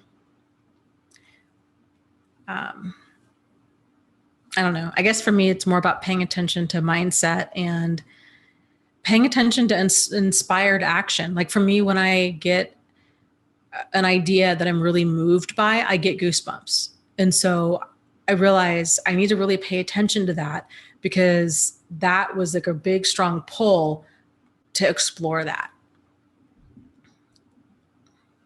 So.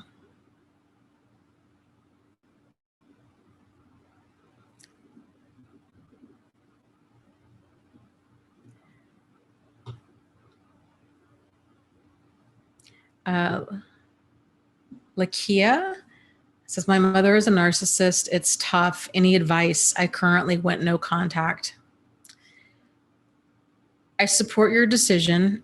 I can only imagine how difficult that would be if it's your mother and if it's your family. And, odds are that there's probably going to be a lot of people, probably even other family members, that might not support your decision. I would encourage you to look into joining. There's some support groups out there. You can go on Facebook or Google that are for specifically daughters of narcissistic mothers.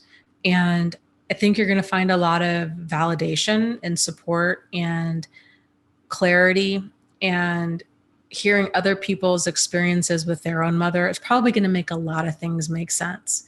So it's always nice to be around other people where you feel understood, because where there's narcissists, there's generally enablers who minimize and justify their behavior. And especially when they're family, there's no shortage of people saying, oh, well, she's your mother, she's family's forever. Well, she's not getting any younger.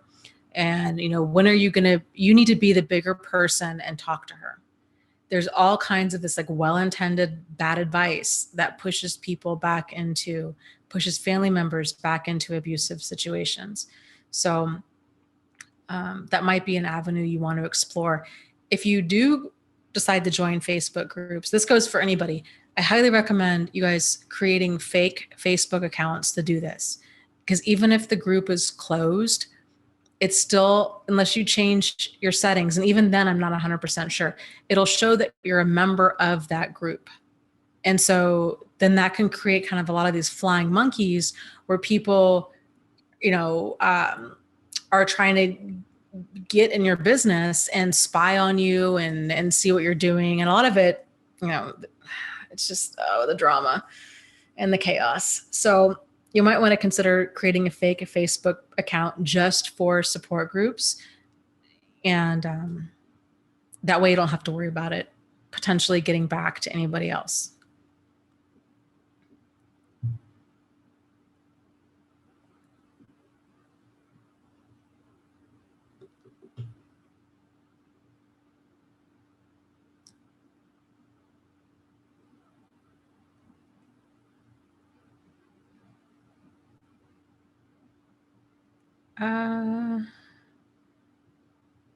See, this chat is going so quick.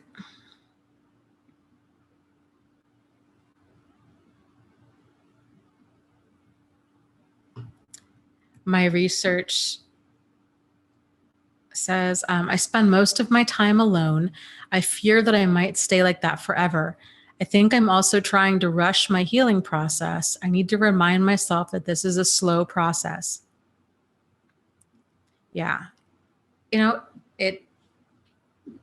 It takes what it takes, and every person's process is different. But in the meantime, I'm a big fan of meetup.com. I love this website so much. There's groups all over the country. I highly recommend people join as many as you possibly can, and to just see and go to a few of these meetups. It's a great way to get kind of re-engaged in life again, especially if you've lost a lot of friends through this relationship. It's a great way to meet new people. It's a relatively safe way to meet new people. You're meeting people in groups, and it's not a dating site. So, and you have fun along the way. So, and it's the general public. So it's really hit or miss. Like, some people you might really click with, and some activities you might really enjoy, and other groups you might not resonate with you at all. And that's okay. But, if you can kind of go into it with the attitude of like, I'm here to have fun and just see what unfolds, you really might be surprised. And most people in these groups are people that are in different stages of transition as well. So, divorced or new to town, recently, widowed, or just looking to meet people. I mean, I live with some friends of mine that I met through meetup.com. Two of my favorite people. I just absolutely adore them. And actually, now that I'm thinking, they met through meetup.com, and now they're dating. Like, fast forward like 5 or 6 years, they're dating, and we all live together now. And I just love them. Like, they're fantastic people, and they're a fantastic couple. And, it's kind of funny how that happens. And that group that we joined, it was like a foodie group. I'm not even that much of a foodie. Like, there are many nights where I will have cereal for dinner. Like, I can appreciate good food, but I'm not a food snob by any stretch. And I was just joining a bunch of groups. Anything I thought, well, they're all about food, and I'm good with eating. So, like, and I only went to a handful of their get-togethers, but they still do it. They have this meetup group because they just really enjoy getting to know new people, and they've made friends all over the world. And, it's something that they really enjoy. So something to kind of consider. I would strongly encourage you, before you try dating, to make sure that you have like friends and hobbies in place. That way you're not making this person your whole world. Because then if that doesn't work out, then it's this added whammy of the stress and the shame and that level of intensity. It's a lot. It's a lot. So kind of make sure that you got the foundational pieces in place, is my 2 cents on that.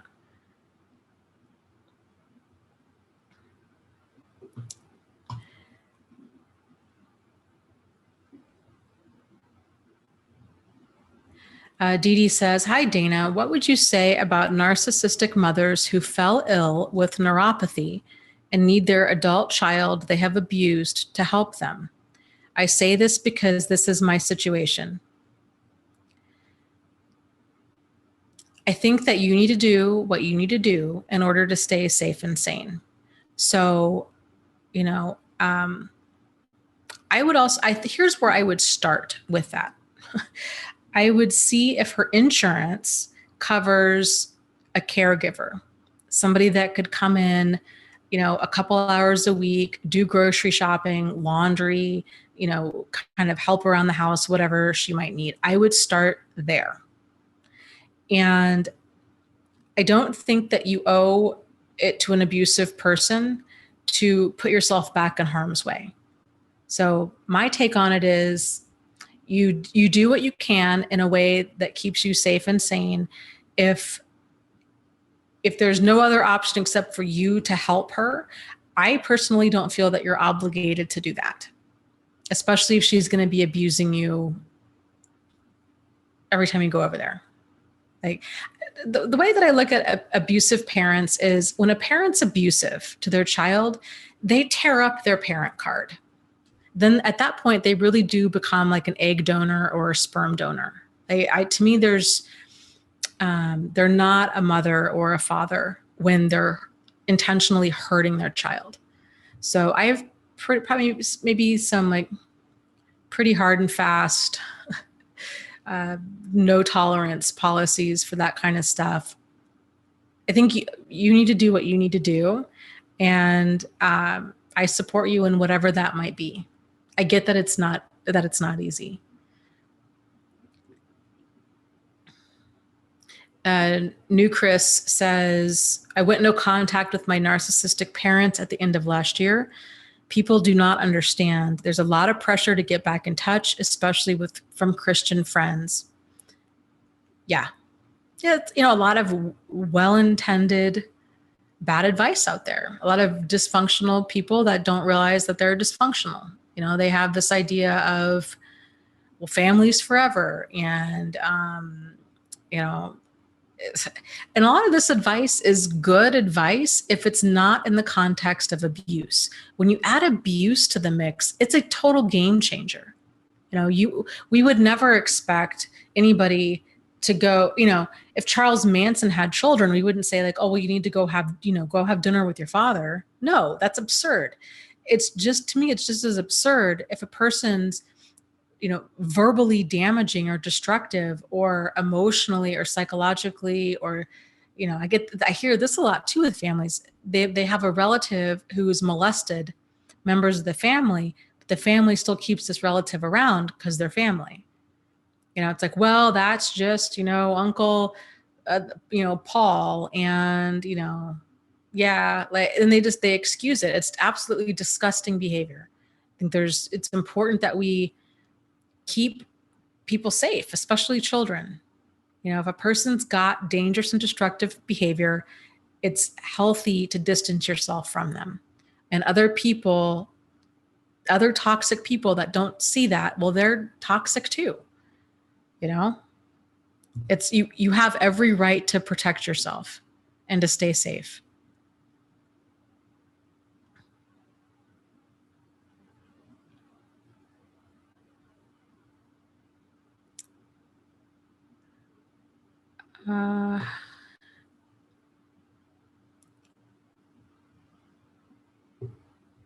Let's see. Katie says, how do you keep your child from feeling obligated to her narcissistic father? I would say start by having the conversation about healthy boundaries and feelings of guilt and obligation and fear and, you know, how people go about manipulating other people. I would do it in a way where, you don't want to necessarily talk bad about her father, but you definitely want to validate her and let her know kind of the difference between like appropriate guilt and inappropriate guilt. So appropriate guilt is when we feel bad because we've done something wrong.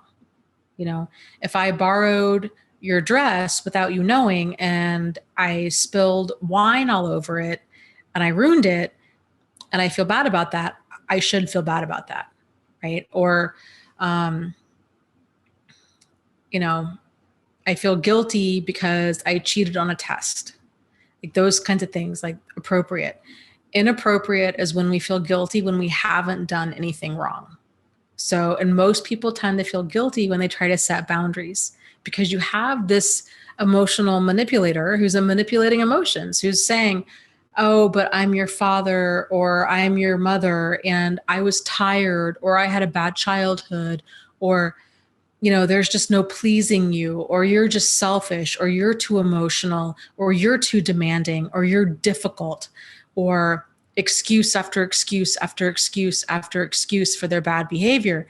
And to start having these conversations with your child about it's hard when you've got a parent who is saying or doing these things that it's not right and it's not fair, and that that they want to try to make this relationship work, but that it's unhealthy if it's a one-way street. Like your child shouldn't be the only one that's trying to make this relationship work. And kind of explaining, I would actually, depending on the age of your child, I would even sit down. I did a series of videos. I still need to finish it, but on red flags of codependency. And those videos talk about boundaries and they talk about manipulation and kind of a lot of faulty thinking of, one-sided relationships and kind of, I really thought that I was, that love fixed everything and that I needed to stay in these bad relationships because that's what people did. So maybe watch some of these videos or some other videos from other YouTubers on boundaries and codependency, and then kind of open up that discussion with your child and see what they say about them and just opening that conversation. Suzanne says, what can I do to prepare myself for my divorce? I keep reading that this will be worse than anything that's happened so far, which is hard to believe. Do you have children? If you have children, I highly recommend, there's a book called Divorce Poison.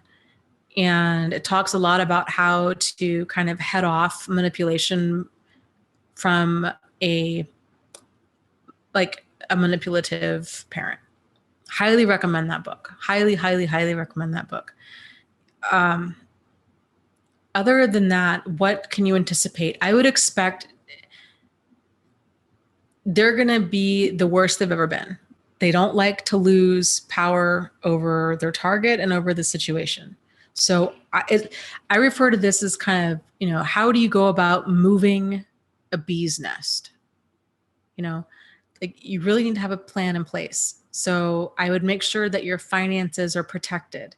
I would make sure that you have another place lined up. I would make sure that, I wouldn't anticipate as much as you can that your ex is probably going to say a bunch of hateful, hurtful things to you. They're probably going to make it very difficult for you to get your things out of your house. They may start calling friends and family and letting them know how awful you are and trying to get them to side with them. I would anticipate that and start taking action now.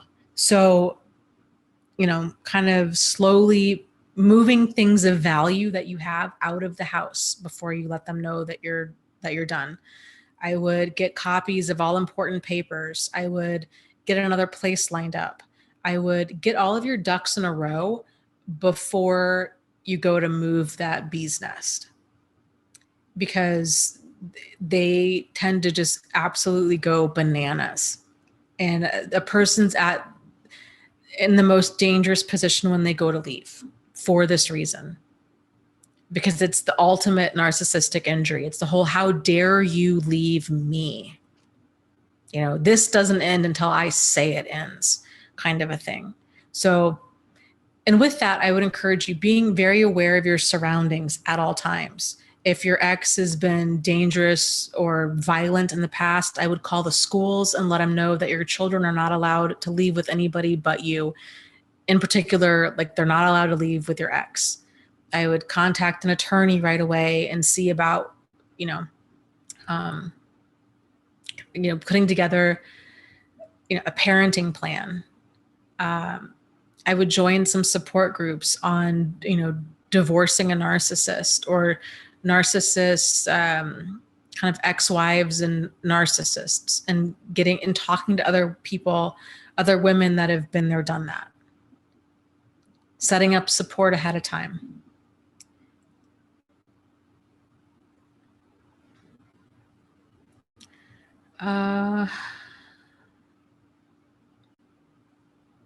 I think it's important too. I was talking to somebody the other day about their ex was being physically abusive towards one of the older children, and the older child was really upset, and the police were called, and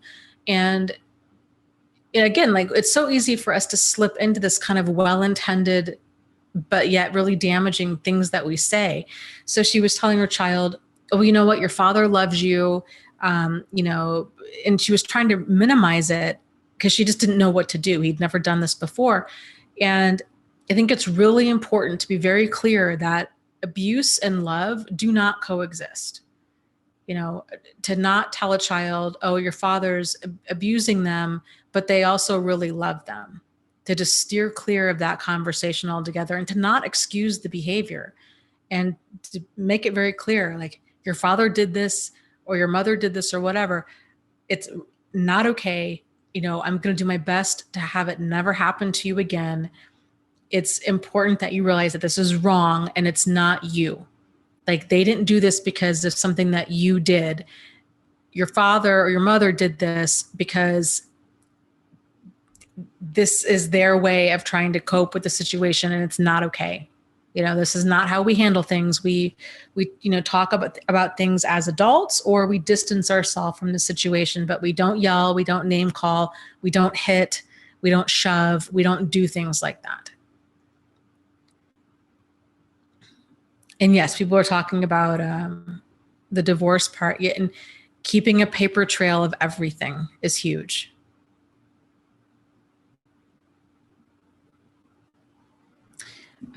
Chisel says, he did all of this in front of our child who's 12. He wants nothing to do with him, and it's so sad. I don't know what to do.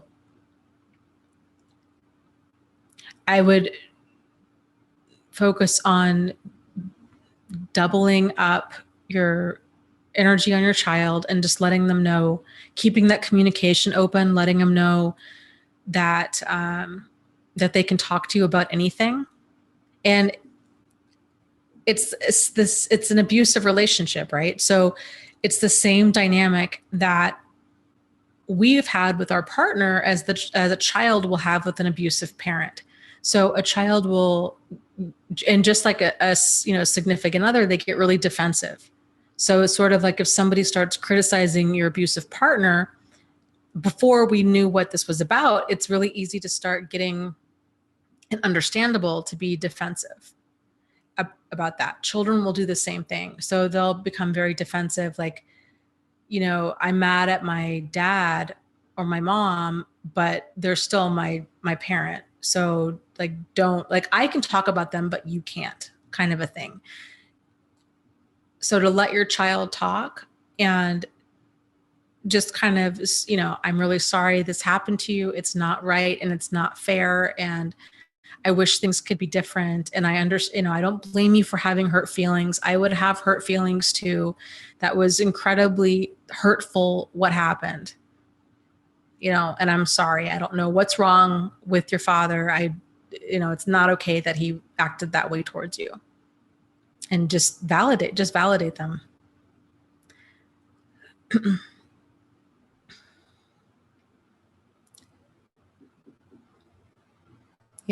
And keeping that communication open between you guys and letting them know that, that you love them and unconditionally, and that you're on their side, and that it's not them. I think that's the biggest thing, is it's not them. Not them.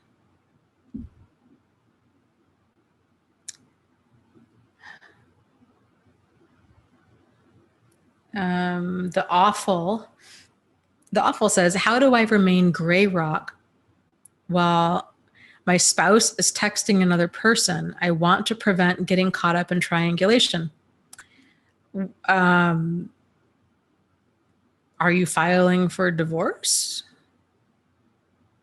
I don't know. What's going on there? Are you planning on staying married?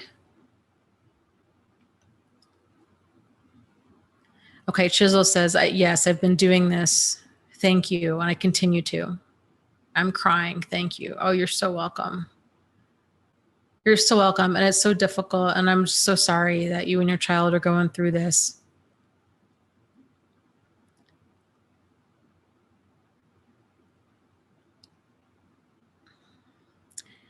Okay, the awful says, we're getting a divorce soon. Well, okay, the good news is that you see what's going on. So triangulation is really only effective if both people don't realize what's going on. So if you can see it as, this is what my spouse is doing, and then just disconnect emotionally as much as possible and just steer clear of him or her, to where, you do what you need to do. If that means you sleeping on the couch, if you can get them on the couch, even better. But, you're creating that distance to where you're not going to get sucked into this. You're not going to argue about it. You're not going to discuss it. It just doesn't matter, because they're going to do whatever they're going to do. So there's no point in you trying to get them to do anything different. Gray rock takes practice. It takes practice. It's really hard to stay cool and calm and collected when another person's doing outrageous things like that. It's incredibly hurtful. It helps if you have people that you can vent to. So when that happens, either a support group that you're in or a friend or whoever, where you can, talk to them during all of this, and that'll help kind of keep you cool.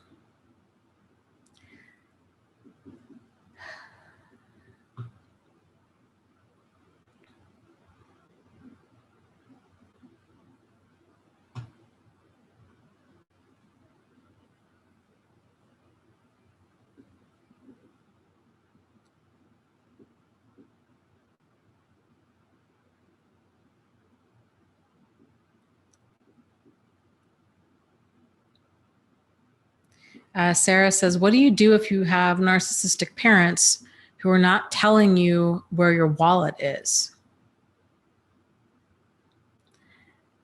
That's difficult. It's tough. I don't know. I guess if it was me, I'd probably start going through the house when they aren't there and seeing if you can find it. If you can't find it, then I guess ordering duplicates of everything and calling your bank, depending on what you have in your wallet, calling your bank and letting them know that you've lost your wallet, and for them to put a freeze on any credit card, debit card, that kind of stuff. And then from here on out, keeping that stuff hidden. I mean, that's all you really can do.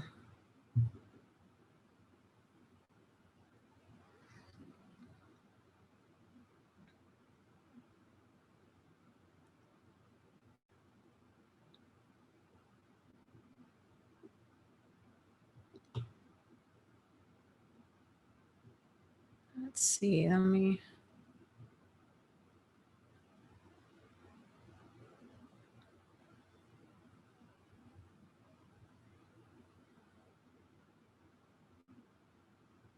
That's a really great point.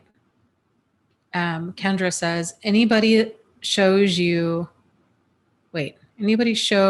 they'll do anything to see you hurt. If anybody's doing anything to see you hurt, is enough reason to not trust them. So if somebody's doing things intentionally or cruelly to see you hurt, it's a reason to not trust them. I agree completely. That's not a friend. That's not somebody who's on your side. People who are on your side, who are on your team, don't try to hurt you. They don't try to put you down. They don't tease you with things that aren't funny. They don't, belittle you. They don't yell. They don't use you. They don't borrow money and not pay it back. They don't bring up, they don't bring up things to hurt you. They don't do things in general to hurt you.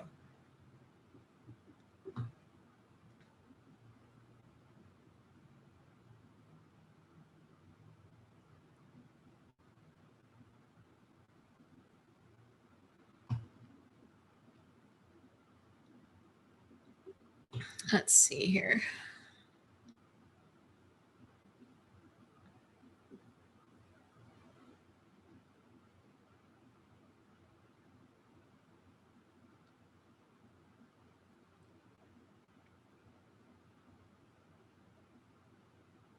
Let's see, Mario is asking, I think it was about like tracking software on a phone.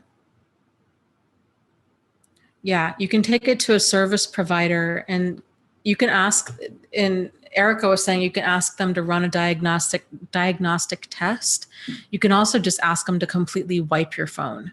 So you can do a backup of like your contacts and have them wipe it. I would encourage you to consider doing the same thing for your computer, because there's tracking software that you can put on a person's computer as well. Or you might just want to consider just getting a brand new phone. If things keep happening, and also check your location. So I don't know what's going on, what they seem to know that you feel that they shouldn't know. But if they are continually knowing where you are, like showing up at the grocery store, showing up like at a restaurant, these kinds of things, check your settings for, let me see on my phone here what this is called. It is,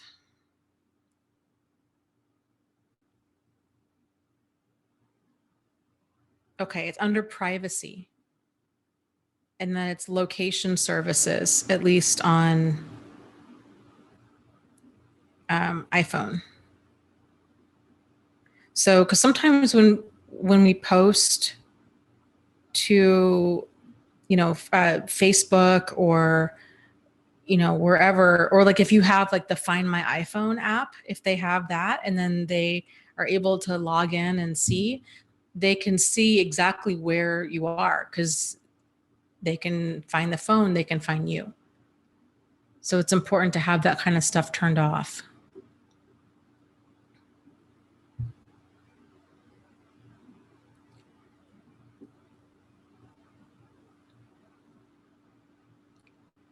I would start there. I would also change all of your passwords and usernames for everything.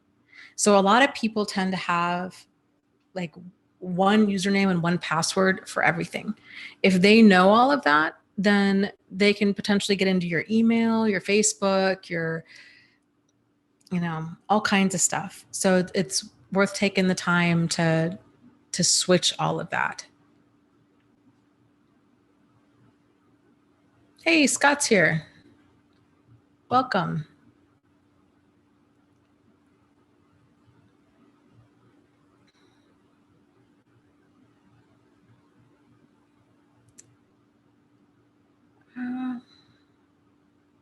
Yeah. Kendra says, my daughter loved my ex. He treated her like his own, and now he's playing daddy to his new chick's kids. It makes my stomach turn. Yep. I know. It's heartbreaking. It's heartbreaking when there's children involved and how quickly they can turn it on and turn it off because kids don't understand. I mean, we don't understand, but like kids really don't understand. And this happens too if it's even like their biological children. So it's not uncommon for them to just kind of discard their old family and start a new one and, you know, not think twice about it.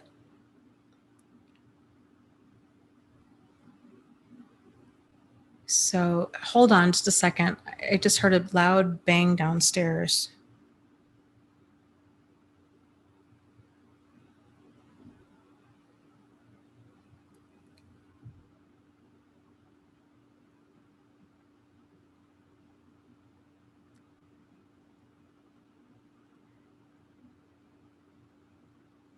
We had a guy the other day. I'm over at my boyfriend's house now, and I was over here the other day, and we were, or I was here alone. It was during the day, and I had the screen door locked, and I had the front door open, just a crack, but there's a window in the door, and somebody started banging on the screen door, and I thought it was kind of weird, and so I was just sitting there, and then I kind of slowly got up because I like I didn't want them to see me because I didn't want to answer. It just was really strange. Well, then the guy started trying to open the screen door, so it was pretty freaky. So I ended up calling the cops, and I mean, just to make the report, just in case something else happened. Okay, no, I think he's here. He's just making noise. Okay, we're good. We're good.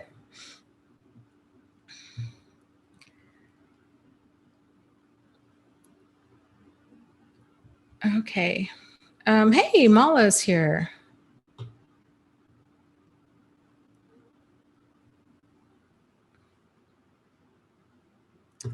Iman says, it's a weird question, but what would be a reason for a narcissist to actually kill you? What's scary about that is anything. Like anything could be a reason. They really view other people as like completely disposable, and they feel justified and entitled in doing whatever it is they're going to do. So when you're dealing with a person who has no conscience and they have no empathy and no regard and no remorse, you're dealing with a potentially very dangerous person. So, so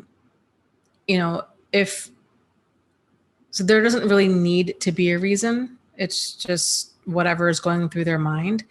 If they start saying things like, I'm going to kill you, I wish you were dead, you should kill yourself, talking terrible, talking scary things like that, threatening things, take that very seriously. So that kind of stuff's worthy of calling the police about.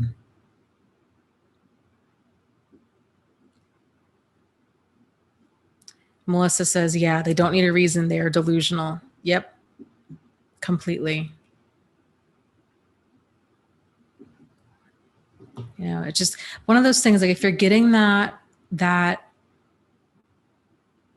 feeling that you might be in danger, I would just err on the side of caution, And it's easy to feel that we're overreacting because odds are if you've seen that mask slip and you realize this person doesn't care, like they have no empathy, they have no remorse, like I don't even know this person. It can be absolutely terrifying. And it can make you wonder, like, am I making too big of a deal out of things? Especially if you've been going through this kind of stuff with them for a long time. Like if that's been your pattern of them saying really hateful, awful things, or them threatening you, or them even physically attacking you, your radar for like what's problematic is probably really off balance. So just err on the side of caution, but it's better to overreact than it is to underreact.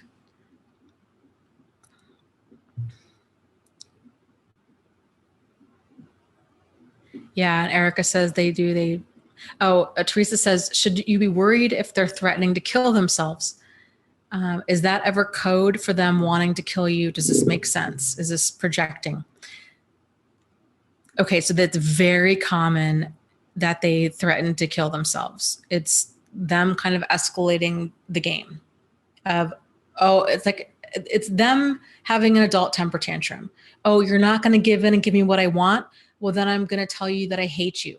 Okay, that's not going to work. I'm going to tell you that I love you. Okay, that's not going to work. I'm going to tell you that I never want to talk to you again. Okay, that's not going to work. I'm going to tell you I have cancer. Okay, that's not going to work. I'm going to tell you that I'm going to kill myself. Then you'll be sorry. Okay, and they'll keep pushing all of these buttons until they find one that works, that you reopen contact. Generally, and here's what I would do. If they're threatening to kill themselves, I would just call 911 and say, this person's threatening to kill themselves, and then have them respond. I would not reopen contact. I for sure would not go over there, because if a person, especially a person like this, is suicidal, they can very easily also become homicidal, and these things can end up with a murder-suicide situation. So I would just steer clear of anybody that's threatening suicide. Even in general, like if a person's suicidal, call 911. Like they're the ones that are trained to handle these kinds of situations. Yeah, Michelle says, I've been manipulated by suicide threats. Yeah, me too. My ex would say, it was the craziest thing I've ever seen. He literally was throwing out every single excuse all at once. He told me that he had just overdosed on a bunch of medication. And at that point, I just was like, I don't even know why you're trying to get sympathy out of me. I don't freaking care. Like, totally fine with, the world would be a better place. Like, no sympathy, like no love lost there, buddy. But it was that. And then it was, I'm hearing voices. And then it was, God, what else was it? Oh, I'm an alcoholic. And then, it just went on and on and on. And just ridiculous. Sarah says, what do you do if you live with them and they say this? You call 911. Even, it's not punishment. It's if a person is suicidal, the appropriate thing to do is to call emergency services to get them help. Because if they are suicidal, and if, let's say, they've overdosed, they're going to need emergency response team to be able to give them charcoal, or to try to pump their stomach, or to get an IV going. Like, they're going to need a trained response team in order to handle that situation, or to try to talk the person down from doing it if they have a weapon, these kinds of things. So it's really best left in the hands of a professional. Somebody was saying that they had a child, their child had a school friend who was threatening 911 or threatening suicide. Yeah, that's the appropriate thing, because, oh my goodness, like, worst case scenario, a person saying, I'm going to kill myself, and then nobody does anything, thinking, well, I don't want to get the police involved. I don't want to make things worse for them. But then if they end up doing it, then the guilt and the pressure and all of that's way too much for anybody to try to carry. So the good news is too, if they're trying to manipulate you with saying, I'm going to kill myself, and an emergency response team shows up, they're going to learn very quickly that that you take these things seriously, and that this is not an effective manipulation on you.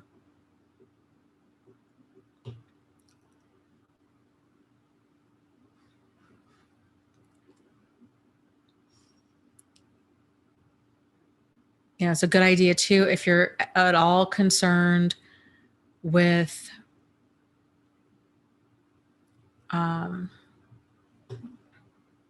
them if they're saying disturbing things, if they're saying concerning things, if they're doing things that just seem out of the ordinary, like they want to meet you at the park late at night to discuss something, or they go to all of a sudden being really nice, or just something feels off. Like if something feels off, it generally is because something is. And this goes back to people having a hard time not wanting to be seen as rude. So they put themselves in harm's way. You know, it's okay to still have boundaries with somebody. If something, even if they're being really nice, even if they're threatening suicide, even if, like, it's okay to be like, you know, I still need to have my boundaries. I still need to be able to keep myself safe and sane. This is how I'm going to handle it. Like, it's okay.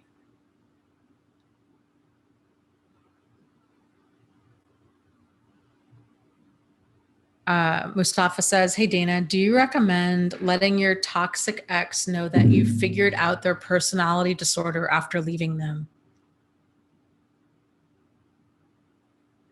They're probably not, like, they're going to, no. I mean, there's no point. They're just going to be like, no, you're the narcissist. You're the abusive one. Are you kidding me? I put up with all this stuff from you. You know, they're just going to lash out and then just release this whole verbal tirade onto you. It's not going to, you know, like, there's no benefit that's going to come from that. You could stand firm and let them know, like, I see your manipulation and abuse for what it is. It will no longer work on me. And be very, very clear. Like, I will no longer, you know, be loaning or giving you money. I will no longer be accepting phone calls from you. Like, the gig is up. Drive on. Like, I don't want anything to do with you. And just make it very, but that's only, and even being that upfront with them is only advisable if you don't think that they're going to completely freak out and lash out. At the end of the day, it's, you know your situation best, and you know what you need to do in order to keep yourself safe and sane.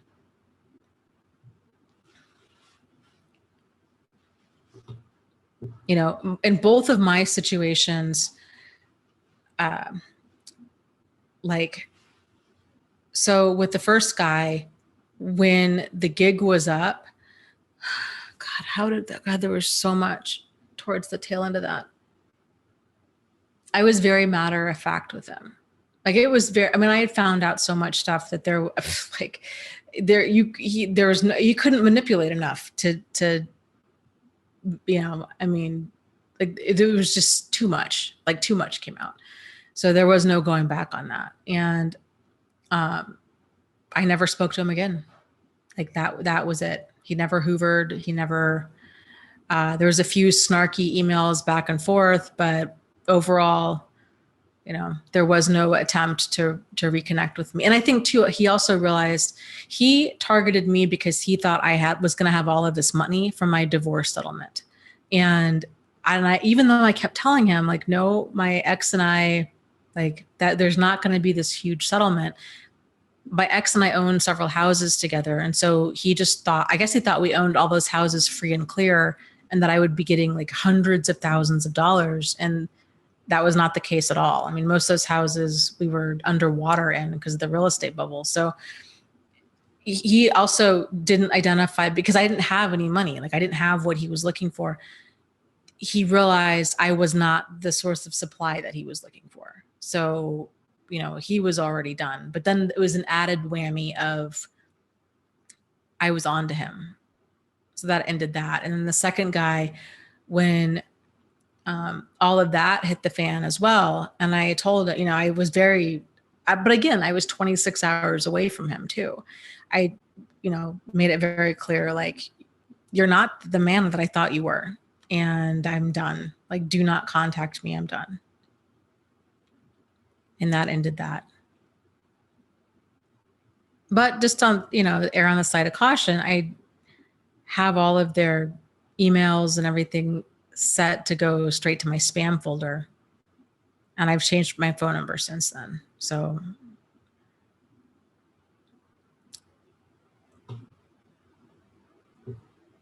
Yeah, Kevin says, pass on owning rentals these days. Yeah, no joke. Yeah, not looking forward to owning real estate again anytime soon. Lou says he was a male gold digger. Yep, he totally was. And when I talked to his ex, that was her experience as well.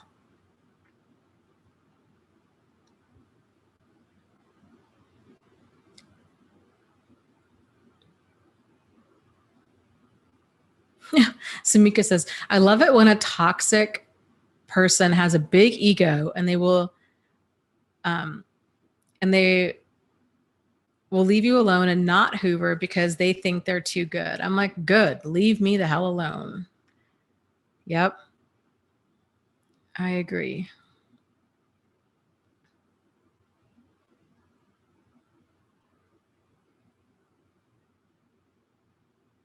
Yeah, Lucy says, I confronted my ex just saying the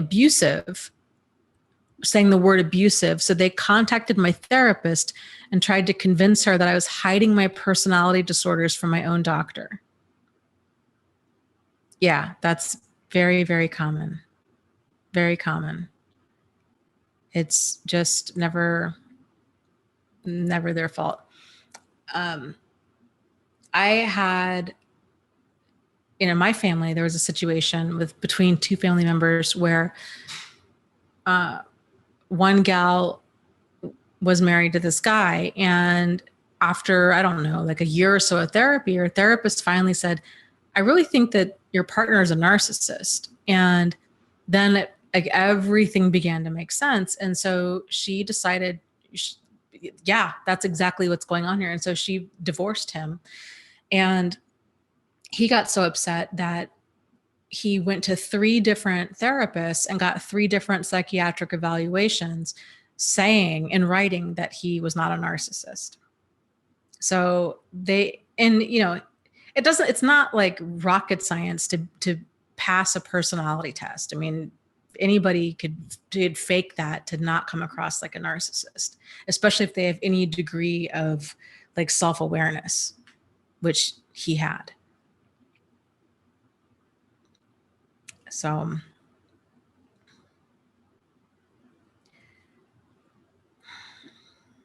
they can be very, very manipulative.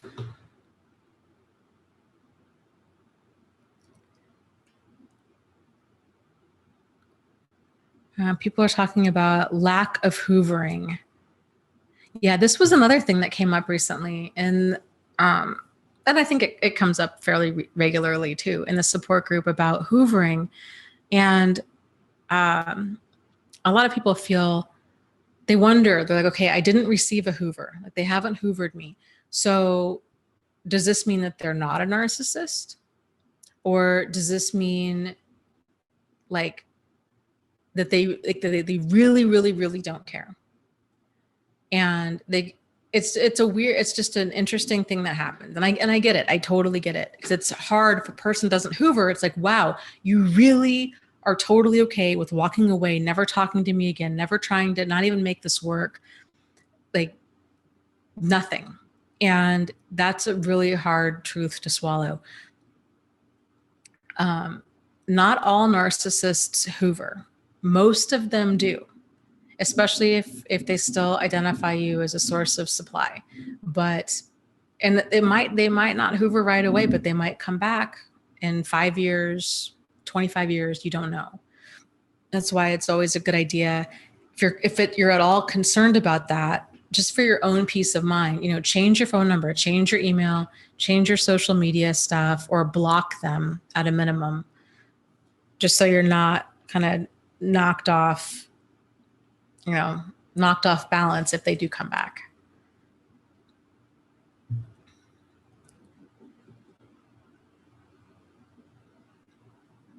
Mustafa says, I just left my ex-husband in January.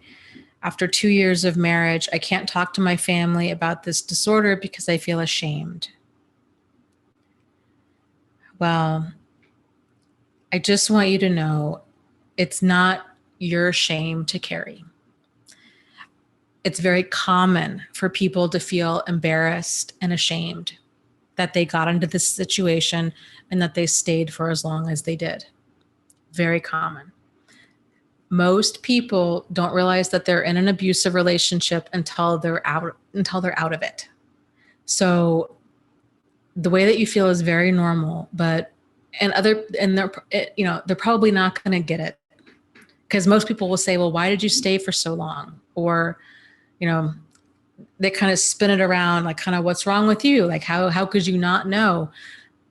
It's easy to justify problematic behavior. Problematic behavior tends to start off as kind of this, gradual descent into becoming more and more severe over time.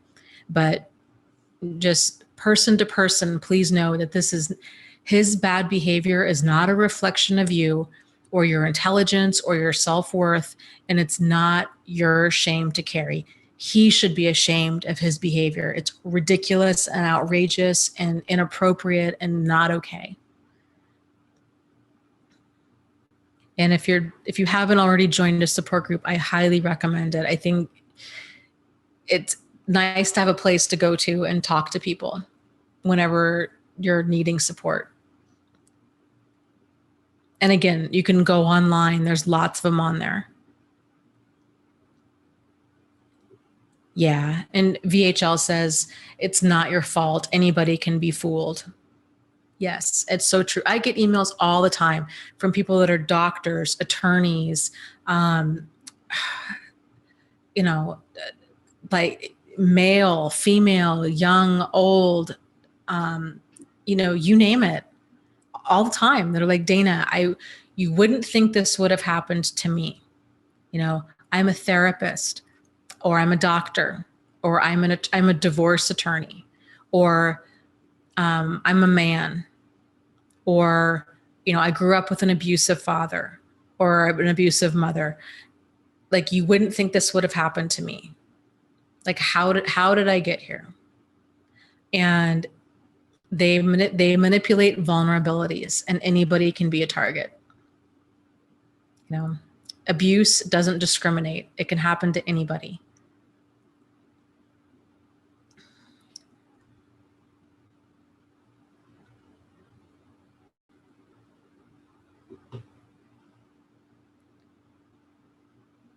Let's see.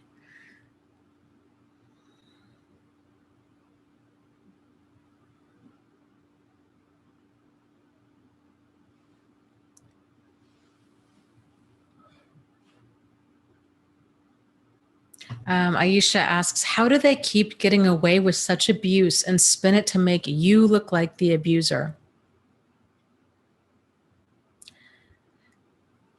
Well, to outside people, they only tell half the story, and the half that they do tell is a lie. So, if people are just, you're just making something up and you're like, oh my goodness, it was so crazy. He or she, they attacked me out of the clear blue with a knife. Like, I am really worried about them. Like, they are nuts. They're nuts. And most other people out there take people for face value, especially if this person's incredibly charming, or likable. And like, it's just not on the radar of most people to think, oh, I wonder if they're being honest, or if this is even the full story. As far as the target of that kind of stuff goes, when the target is the way that they spin it, I mean, it's just this backwards twisted view that they have of stuff, where they'll say, if you draw a boundary and say, like, I can't loan you $100. Like, I don't have it. And they might say, I really need it. Like, you don't understand. Like, I really need that money. And I mean, you could get it. Like, you could just pay your car payment late. Like, you could get it. I mean, don't be selfish. And it's like that kind of stuff where it makes a person kind of doubt themselves. Like, well, maybe I am being selfish. Like, or you let them borrow $100, and then you go to ask and they don't repay you, and then you say, hey, are you ever going to repay my $100? And then they make it seem like, you're selfish and inconsiderate for asking. I'm your mother. Family lets family borrow. I've done so many things for you. I can't even believe you'd ask for that money back. That kind of stuff. So they spin it in such a way that if a person doesn't have a very solid footing in their boundaries and like what's healthy behavior and what's manipulative behavior, it's really easy to get knocked off center. And unfortunately, I think it's one of those things like a person only really gets a solid footing in their boundaries after situations like these.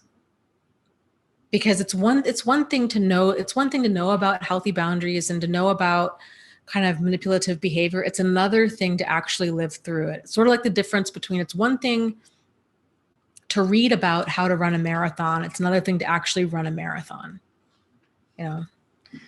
and healthy boundaries and that kind of stuff, it takes practice, because they're so good at spinning things and, make it seem like, oh, they didn't know, or they play stupid, or they play, they kind of feign accountability, so it can make a person think, oh, we just have all these communication issues. Like we can still work this out. They cheated because I wasn't home enough, or because they felt like they just couldn't talk to me. What? And it's like, well, did they ever try talking to you about this before? Have you ever not been able to be what I mean? It's just ridiculous. It's all manipulation. Yeah, Lucy says anybody can get sucked in by the spin. Yep. Yeah, Zamika says, I've been watching the Bill Cosby case. His TV show children cannot see that he could be accused of such abuse to a woman since they have not seen that side of him.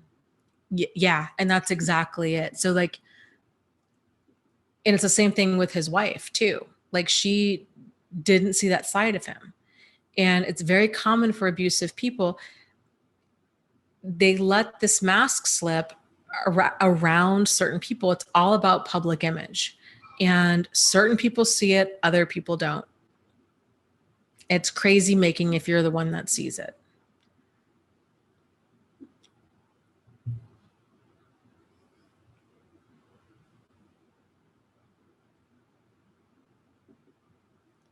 So Banaz just got here. Welcome.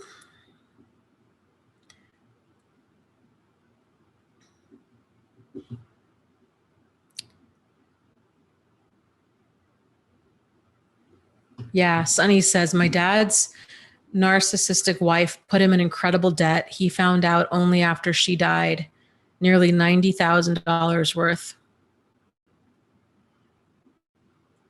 Yeah, that's awful. Not surprising, unfortunately, but awful all the same. I mean, some of the stuff that they do, I've heard many a story with a narcissistic parent stealing their child's identity, their social security number, opening up credit cards, opening up utilities in their child's name, ruining their credit, time and time again, because they have access to that kind of stuff. The level of like financial damage that a narcissist can do is it's just staggering, the lack of regard that they have for others. They just don't care.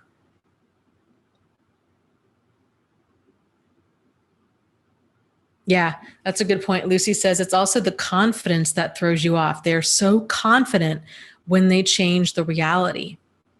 Yeah, they don't miss a beat. Like they spin it so quickly. And I think it's because in their mind, they've totally believed that new reality. Like it to them, it's not, they still know that they're lying, but they very quickly convinced themselves that it's the truth.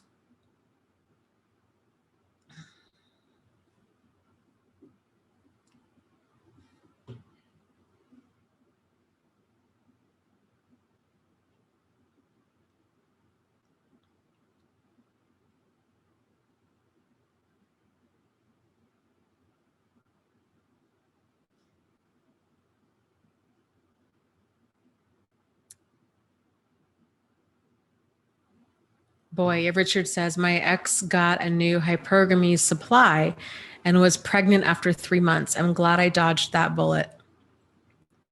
Yeah. I dated a guy, this was a few years ago. We went on a few dates, and he's obviously, he still had a lot of healing to do. He had gotten tangled up with a woman who had targeted him because he was an accountant and he made really good money. And they got married. He had a great childhood. His parents were still married. They were still very much in love. And he was, he's a good guy. Like, he was an honest, on the level, take people at face value kind of a guy, and got tangled up with this woman. They got married, shortly after, probably within like the first 6 months. Things moved very quickly. She got pregnant, and then I think it was even before she'd had the baby, like maybe a few months after she gave birth, she filed for divorce, and he was totally caught off guard. And she was shacking up with her boyfriend, and he was just absolutely devastated. He lost so much with that. I mean, not only, not being able to see his son as much as he would like, but he ended up, basically, he pays for the house that her and her boyfriend live in. And, it's like she trapped him. It's sick. They don't care.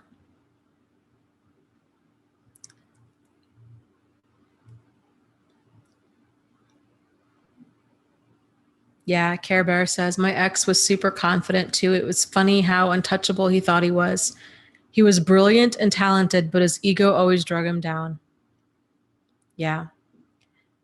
The second guy I was with was the same way. It was so wild. So I had begun talking to his wife, who I didn't realize was still in the picture. And we were forwarding his text messages to each other. And so the gig was up. Like, we knew everything that he was telling both of us.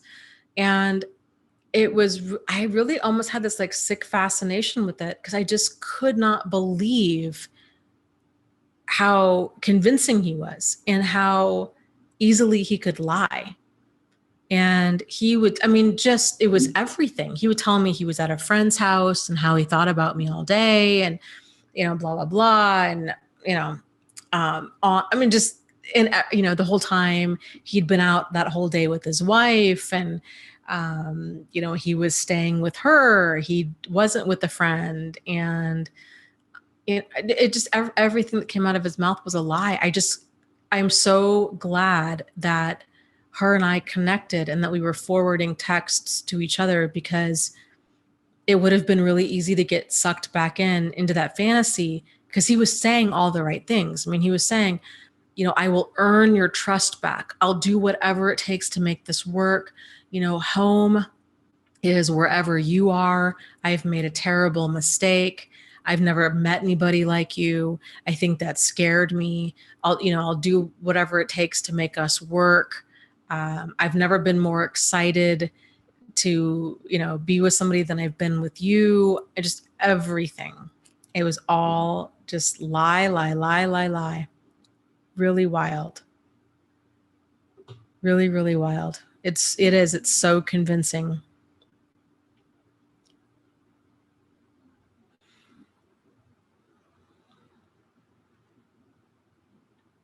Oh, that's an interesting question. Bear says, do you know of any good healing movies?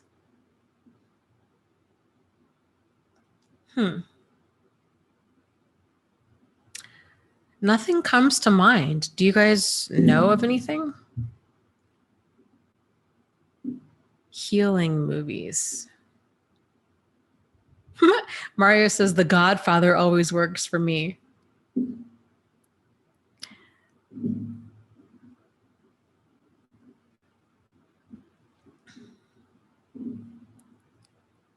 I'll have to think about that.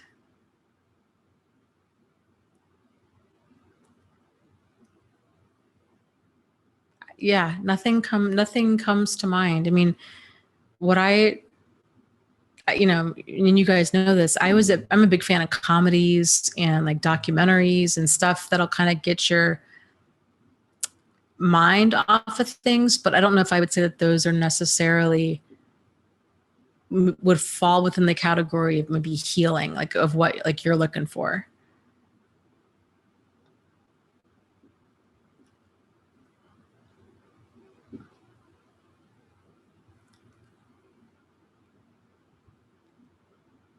Oh, that's a funny movie. Yeah. Mario says Forgetting Sarah Marshall. That's a hilarious movie. Yeah.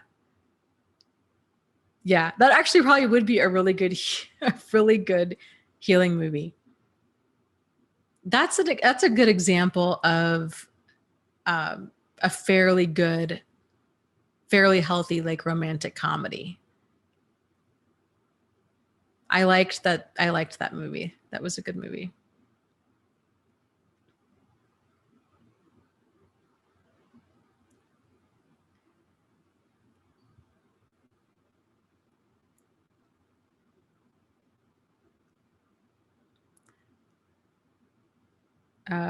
Let's see. I'm trying to think of any other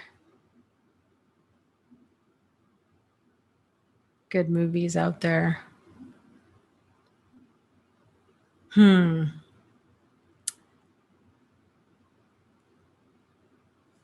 don't know. I watch a lot of. I don't know. I'm probably not the person to ask because I tend to just do documentaries and comedies and Game of Thrones.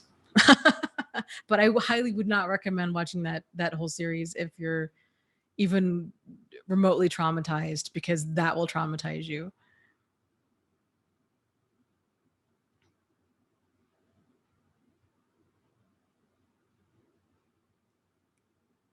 People are talking about, I think, the Big Bang Theory.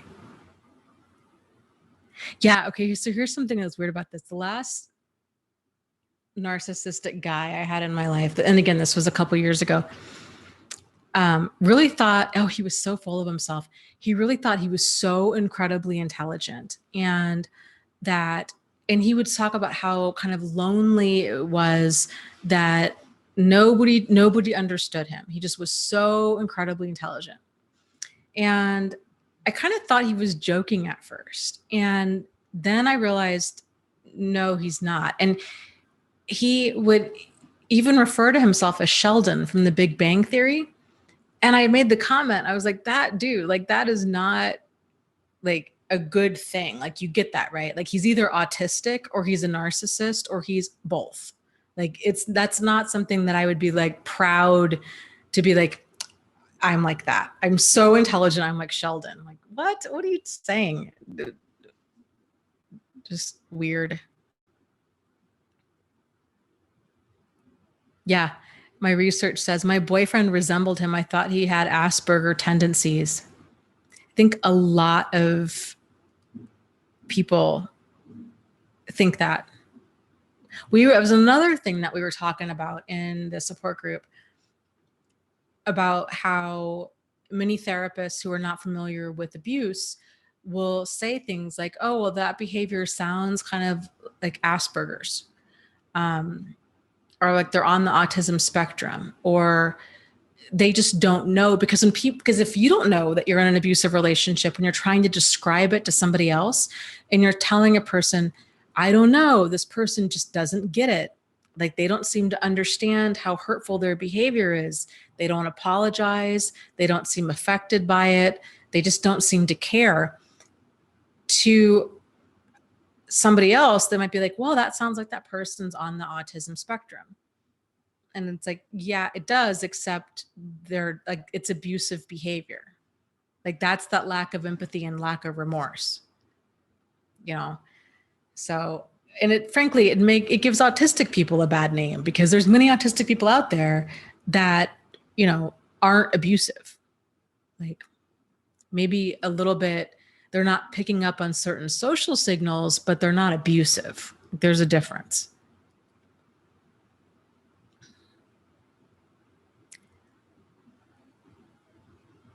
Oh my goodness. Yeah. Spring Goodwater says The Handmaid's Tale has been powerful, but extremely triggering for me.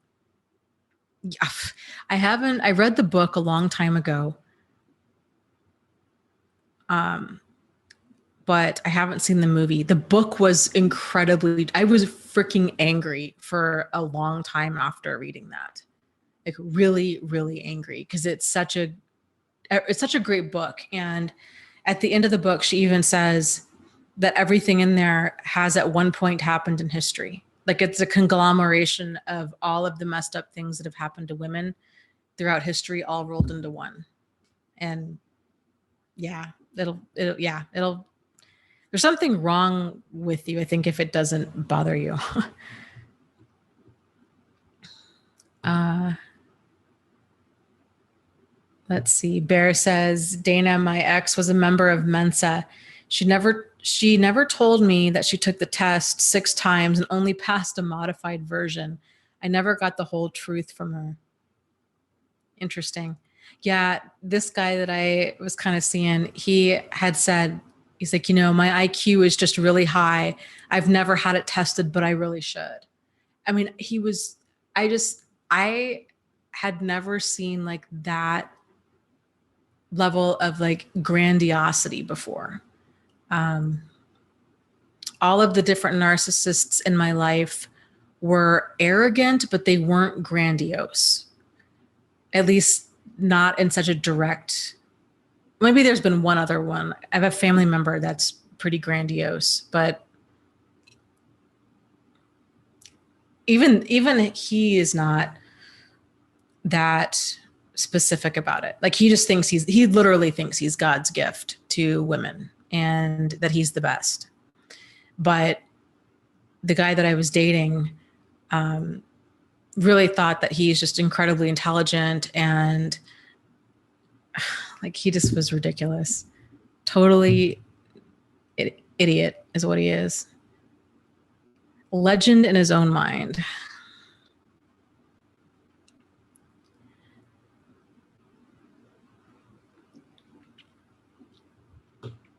100 Smiles says, how do you explain in an interview with the potential new therapist that you experienced narcissistic abuse? They're probably not going to be familiar with the term narcissistic abuse because that's not in the DSM. They should be familiar with, and narcissistic abuse, how we tend to use that term refers more to like verbal, emotional, psychological abuse. So I would just use that terminology more directly. Like I was in a relationship, there was a lot of verbal, emotional, and psychological abuse. I would see if they're familiar with working with people with that kind of, and the thing that's such a challenge is so many of them will say that they are, but that doesn't mean that they're actually good at what they do. So I would interview her. Like I would just say, or him, and just say, what has your experience been? Like, how do you go about working with somebody who's been through verbal, emotional, and psychological abuse and, potentially PTSD kind of stuff, and see what they say and see if you feel comfortable with their answer. After the first initial appointment, generally they'll do like an intake. So they might ask you a lot of things that maybe that are totally unrelated to your relationship. So they might ask you about your family dynamic. Your parents married, divorced, how many siblings do you have? How old are you? Kind of this initial broad brush overview of your life. And then they dig deeper in following sessions. So,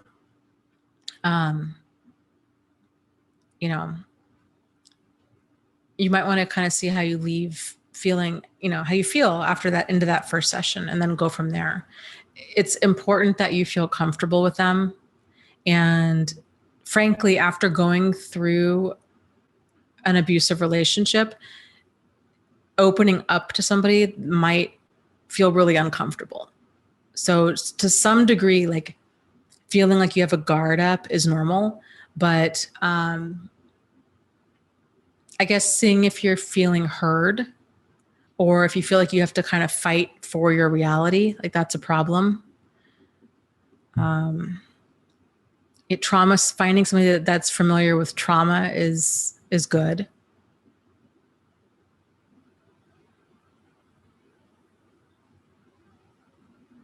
Yeah, Zamika says, I had a therapist who told me that she was trained in it, and she asked me, what is love bombing, when I was describing the cycle I was in. So they're not going to be trained in narcissistic abuse. Like if they're talking about training, it'd probably be in abuse. And there's the cycle of abuse, which is similar to idealized discard or idealized devalue discard. And I think it runs like, there's kind of the honeymoon period, then there's tension building, and then there's the explosion phase. It's similar but different.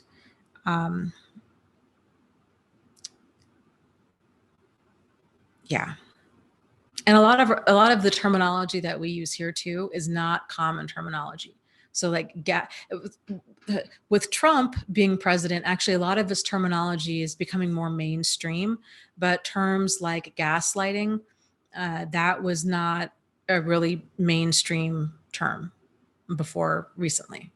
So, love bombing, gaslighting, flying monkeys, narcissistic abuse, idealized, devalue, discard, hoovering. A lot of that kind of terminology is not, most therapists are not familiar with that kind of terminology. They might be familiar with the concepts, but they might not be familiar with like the words themselves.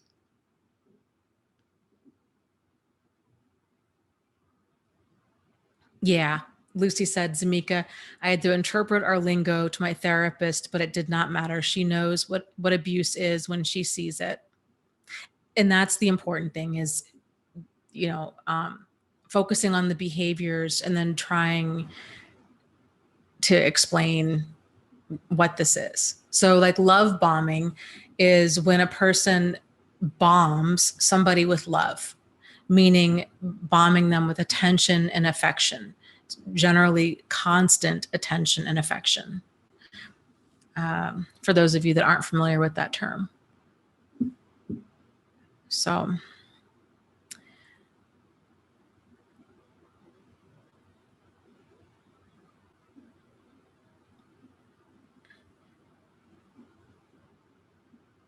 okay, guys, we are coming up on the 3-hour mark.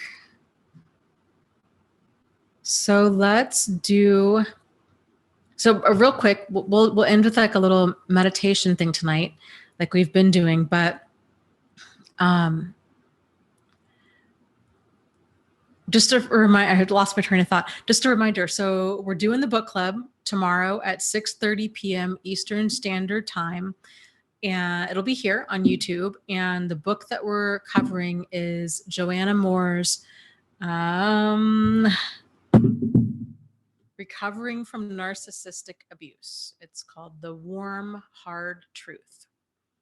So that's the book that we're going to be discussing, and the link is down below.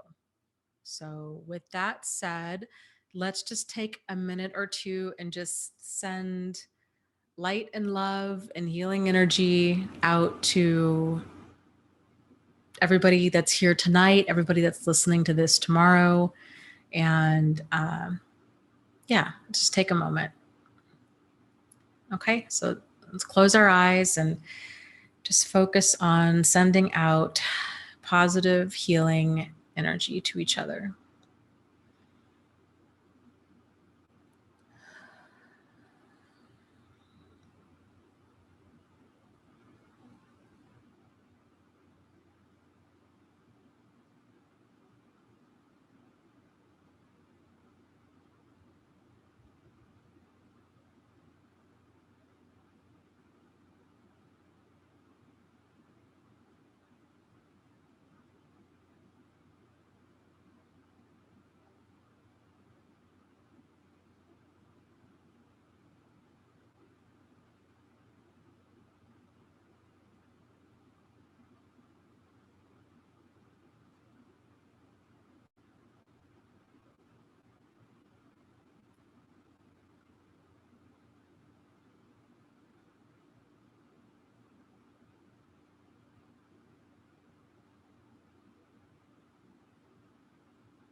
Okay.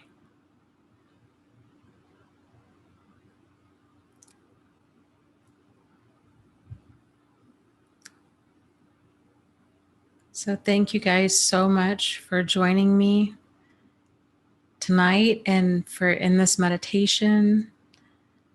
And I hope that you have a fantastic week. And we hope to see you tomorrow for the book club book. Even if you haven't read the book, feel free to ask questions about it. And Lucy's going to be with me on it, and we're going to answer as many questions as we can. So just lots of love to you guys, as always. Just lots of love to you guys. You matter. Be good to yourself. So you are not alone. You are not crazy, and you really can move forward and heal from this. So take care, and we'll see you soon. Okay? Bye.